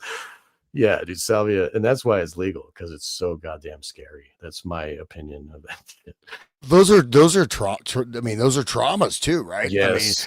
I mean, and I know one guy who he did something similar to that. I mean, my husband, as far as I know, maybe, for at least 10 years or whatever, he was gone. He may be better now, but as far as I know, I think he's. He was gone from what? Say that again. No, I mean just his mind is gone. The salvia did it. From too much salvia. I guess so. I don't know. Something. Was it one hit? Did it drive him into psychosis, or was it multiple? I wasn't. It wasn't a direct. Friend of mine was a friend of my younger brother, but I guess he thought this guy. He thought his neighbor was Satan, and his other neighbor was God. Oh, and then he was trying to kill Satan, and he was in a state of psychosis so much he got institutionalized, and that's it's probably better not to do that. I would say psychedelics or roll the dice, guys. That dude, LSD is much more easy on your brain than salvia divinorum. 80x, anyway. But I'm just saying that that what's his name, Terrence McKenna, he promoted salvia. He was pushing salvia. That was his whole thing. Dude, you can do it legal. What an asshole. Yeah, that's what I'm saying. Talk about NLP. Terrence McKenna is not, that guy was very shifty and it did a lot of damage actually to people. You know what I mean? Because people trust somebody, right? Else, right. But and Leary for that matter. A lot of these guys did a lot of people wrong. But Leary, I apparently like this ayahuasca trend. Like some people receive these, heavenly, visions, but then other people are thrown into freaking the 9th level of hell. Like it's a roll of the dice. I don't know what the basis is, whether you have a good or bad outcome, but apparently not all outcomes are good. Well, no, ayahuasca is used like the Church of Santo Daime, right? They literally summon entities, they summon spirits, they summon demons. Whatever, yeah. No, I mean, they summon all kinds of different spirits and entities. Wow. No, I unfortunately went to this thing. My brother said, "Oh, this will be healing, relaxing." I didn't know what it was. Some weird cult in the middle of the forest in Maryland, like this red barn. Yeah, just trapped. Wow. I thought they're human sacrificing this girl. You couldn't leave the room. Wow. And they would drag people back in. They had all these bouncer dudes, and people they're like, "Let them come on in." And I'm seeing these entities coming out. There's like this Eye of Sauron open up, and all these demonic entities are pouring out of it. And like one guy, he's an ex-con. I guess he wrote a book about it. He got possessed by a spirit of this Native American who was killed on the land, and he wanted to kill me. And I'm like in the bathroom. He's like, "I will kill you." He's talking in Navajo, and he was possessed by the spirit. Everybody was getting possessed, and multiple people involved with this either permanently have things attached to them, and I know 4 people who are permanently insane from that. Wow. Because of the energetics and the portholes. It's used in a lot of shamanistic stuff and all these other things. So it can be very dangerous, but it depends on the context and setting. But it's very much a spirit portal, ayahuasca. And you really need to know what you're doing. And I would not, that was... Yeah, I don't recommend people using hypnosis or heavy drugs in any way, shape, or form. Salvia, there's a lot of danger here. There's a lot of risk. It's a lot of roll of the dice. I know people who've lost their minds. I had a guest on my show whose left arm was possessed by a demon because of he was tripping on ayahuasca and harmine and like these other couple of things. And he was talking to it and it was responding to him, and he's learned to live with it. He was a guest on my show. Everybody should check it out. I should call him and have him on again. But Jerry Marzinski introduced me to him, and we all talked together. It was phenomenal. He will teach you about there are evil magicians that use the demons and the drugs to enslave people. I mean, and they rape on people. It's not like, it's really, I'm not surprised. You should get me in touch with him. Don Henley says, cool show and topics. Thanks, Big. Good to see you. Welcome back. I'm back. Uncle Ted, great stream. Pure peace. Thanks for joining us. You guys made it to the end, guys. We're almost at 3 hours. I'm almost sorry. done. Let's see. Nice to get out of politics just to mess up my need to get away from it. Okay. Most of what you see on YouTube is paid boost. I'm not surprised. They all get handlers. Yeah, they do. Yeah. They put millions into YouTube. Yeah, they do. Huge offers. We are being mind-effed by the rogue aspect of the agencies and or military. Yeah, I think so for sure. There's absolutely. I mean, it's a lot of these techniques are used to perpetuate war, to perpetuate mind control, Yeah, people don't understand how ruthless these people are at the top. They do not give a crap. Don Henley, Trojan horses implemented. Be ready for false flag psyops guaranteed. A whole new era with AI in the mix. Wait until quantum computing. Yeah. No, we're entering into the digital Alice in Wonderland, guys. It's not a joke. And there's that movie, right, about, I forget the name of it, but it's about this, all these like high tech moguls, and the whole world basically starts collapsing because they have all these deep fake movies, and then basically everyone's killing each other, and, you know, governments are falling all over the world. I want to see that movie, dude. What movie is that? Yeah, Syrah is a plural of serum. Oh, I see. Yeah, which I knew that. That makes sense. Uncle Ted, Courtney Love's dad, was a real supplier for LSD. Not surprised. Right. Copying behind, but love the show. Thanks, guys. Appreciate it. MLMFAO, Hans and the mushrooms. Yeah, that's a whole nother show, Hans. You have to tell that story on the record. Quite unpleasant. Definitely got the chopped up feeling. Took a bunch of Dramamine pills. Let's see. Okay. Stick with regular acid. Mushroom. We hang out. Scopolamine. Castaneda. You guys are trying to like, hey, shout me out. Okay, Lucian, shout it out. Hey. Going right. It's a pedocracy run by 3 intelligence. Well, yeah, dude. It's definitely a pedocracy. I don't know what else it is. It's a cacistocracy. Yeah, it's a ruled by the worst for sure. Okay, let's finish these 2 slides. Did we read the ethical responsibility? Engage the topic. Okay, engage the topic. This session invites audience members to ask questions, share insights, and discuss the complexities surrounding psychological manipulation techniques, including the Alice in Wonderland technique and Ericksonian hypnosis as they relate to modern applications in mass psychology. But so this is that slideshow, whoever did this, but this picture is quite funny, right? I don't know what that is. Why did they choose that? Like a bunch of people like shouting in like a cult environment or something. It looks like a Christian rock concert. Yeah, it does. I mean, that's what's really scary is like some of these Christian like mega churches use, I think, some of these techniques. I really do. Oh, yeah. With the music and the timing and everything. And I mean, one of the interesting things about this Kirk assassination that I've been watching, just observing, is like a lot of these Christian guys around Kirk are just freaking lying like dogs, like a rug. They're lying about everything, their heroics and what really happened and the background, and they're lying to their own advantage. And it's like, wow, you're just not even adherence to your own ideas. Like, wow, this is crazy. There's a lot of money at stake too, so it's another day, right? You know, another day, right? Yeah, clown world. Another grounds for some more filthy lucre. I mean, Charlie Kirk was rich, guys. He was super rich. He was worth like multi-millionaire. I know someone $1 million house, bro, in the nicest part of Phoenix, Arizona. And I know someone who lives in Phoenix, right? And he also had like other holdings there too. I mean, this was the, you're making the kind of money he was on paper. There's no way he could afford to live there, to be basically. Like, there's a lot more to the story. And his boosted level was so boosted. Like, who's this guy all of a sudden? He's even on South Park. Like, what? I never even heard of him, man. I hate to say it. Right? I didn't know him very much, but now that I looked into it, because it's such an important event, you realize he was like Candace. Like, he was like a created celebrity, but for politics or something. And then he bucked his programming, and they didn't much like Candace. Apparently Candace says she's the #1 podcast in the world now. Like, that's crazy to think that she's actually supplanted Rogan or whatever. Okay, well, she's talking about trannies running France. Like, I mean, she's commented on my stuff. I think I showed that on social media. One of you guys. Oh, that's great. I have the #1 podcast in America. I forgot you said that at the beginning of the show. It should be the Resonant State. That's right. It should be. Yes. Okay. The Resonant State people should check in my storytelling. It is. Well, we should hear about the Shiitake. No, I'm just kidding. Yeah. So, but I just want to. William is closely on her heels, though. Like, William is in the top. What one? William is the I'm like somewhere in there. I don't know if this is really her, but this was on my Spotify.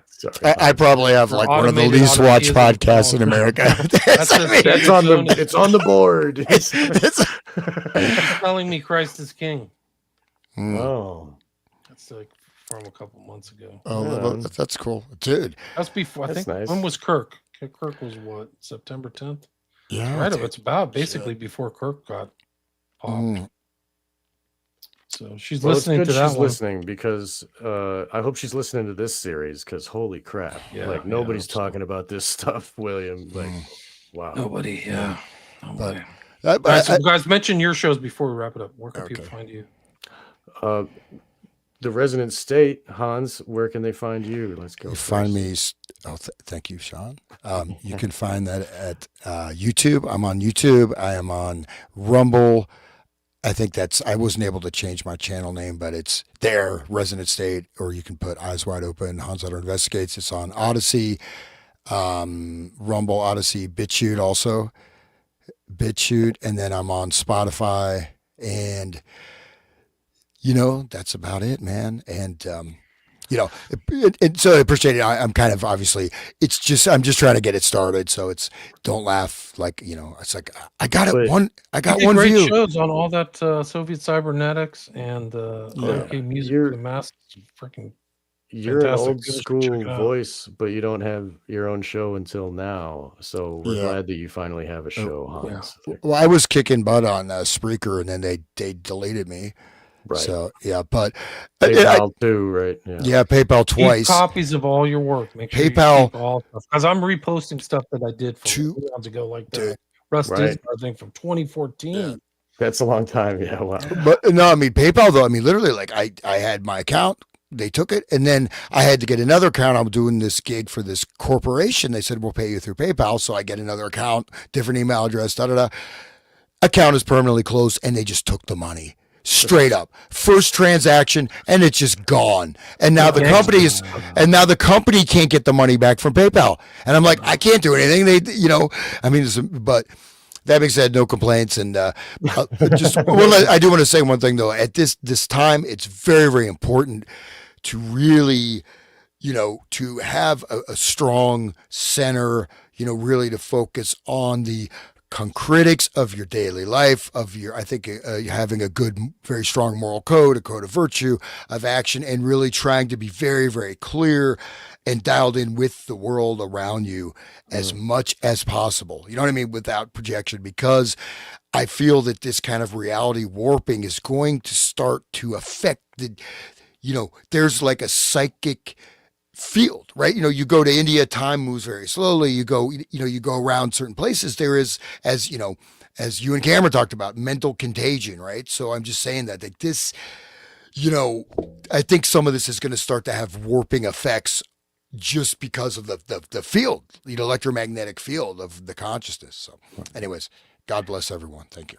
Well, they can listen to your show, and they can listen to us together with William and our friend Loomis in a couple weeks. We're going to be talking about the realities of the world in which we live, and people can find that on Wake the Dead. Wake the Dead is on all the same places where you can find the Resonant State, Spotify and YouTube, and this is being broadcast on YouTube right now. And I'm glad to be able to do the lives because I've kind of fallen behind on my posting, and I apologize to the listeners. There's a couple of these actually that I have to still post on my own page, but I got a new job and I'm kind of rearranging my schedules, and life is kind of up in the air. And Hans is gracious enough to help me. I need to make a new intro, so like that's also slowing down my output. So like once I get everything lined up, it will be grooving again. And sorry, listeners, for being so slow. I'll get to it eventually, but life is happening, so I have to, you know what I mean? So, but God bless you. And yes, I also have a donate page, so please help as my life happen a little better. And likewise for Hans and for William too. We all could use a little help if you have the ability to do so. One of the biggest helps is to share, guys. If you have social media or anything, share these shows. If you like them, if you feel they're worth your while or could be worthwhile to somebody else, do us a favor. Nobody here has an ad budget. So go ahead and share it, and talk to your friends about it. This is really good information for you and for your psychic well-being, just like Hans said, just like your mental well-being. Like some of these people are using dark persuasive techniques against you, businesses, corporations, politicians, stuff that probably if you knew this information, you'd be inoculated from falling for, whether it's the dumb war in Ukraine or, I mean, there's so many things, COVID shot. I mean, we really are kind of victims to a lot of this to some extent, on some level of the spectrum, either to a greater extent or lesser extent, or the fact that other people are victims in your family who just believe everything they watch on the flashing mind control box or something like that. Like somebody listens to this stuff, they'll be like watching Fox News or CNN or something like that with a little bit more critical analytical techniques or in their mind, and then maybe this isn't worth my time. So share the show, help each other out. We're just nodes on a decentralized system, and they're making a move on the corporate media now. There's just tons of, they're actually going to discredit themselves. They're such jokers for spending all this money. Nobody's going to listen to some of these jokers, but the alternate media kind of is the kind of the last refuge of freedom and liberty. Honestly, it's that serious. So if you have a few extra shekels or pay for somebody's coffee or something like that. Yeah, we need to find your website, William, because that's where the clarity is found, right? WilliamRamseyInvestigates.com. We need to mention that before this is over, please. Tell us. And I just also want to say thank you, William, for putting together this really, I really enjoyable and extremely informative deep dive into these topics, because just one thing, throw out there, like, one of the sort of dangers of the alternative media or anything else is that you get a single word. Oh, he's using NLP. Do you even know what NLP is? No, you don't. Or mass formation psychosis. What is that? It's somebody's using it. You get a little thumbnail definition. You think you understand it. You don't. These are very complex and dense topics. And if a group like the FBI with almost unlimited resources said it may take 20 years to study, it may behoove one to go deeper into these topics, right? It's not like, oh, I understand they're doing mind. No, your mind, what does that even, you know what I mean? There's so many different layers. And I think as we unpack this, I think we're going to come to, tearing the veil a little bit of all these things, because no matter how advanced the techniques are, they're all based on these basic structural points It's true. And the thing is like, you're not going to see a guy like, Hoover in the same vein again, like in time. You just won't see him because he's involved in everything, assassinations and so many sketchy operations and things like that, all the way up. He was like really a much more powerful person than maybe he's on par with the president, just because of his long-lasting involvement in the government. So these things are all going to unfold. He's there be like MLK, Malcolm X, JFK, RFK. He hated Robert F. Kennedy. It was personal. So what you're going to see is going to make perfect sense if we can get there. We made it through 100 pages so far, but I think that the kind of riffing and stuff like that contextualizes this so people can kind of understand how rooted this is in our consciousness, but that some of the stuff isn't, but there's also stuff people can grasp onto. But like we're literally, these mind control techniques could come all the way up to like modern day people who are doing mass shootings.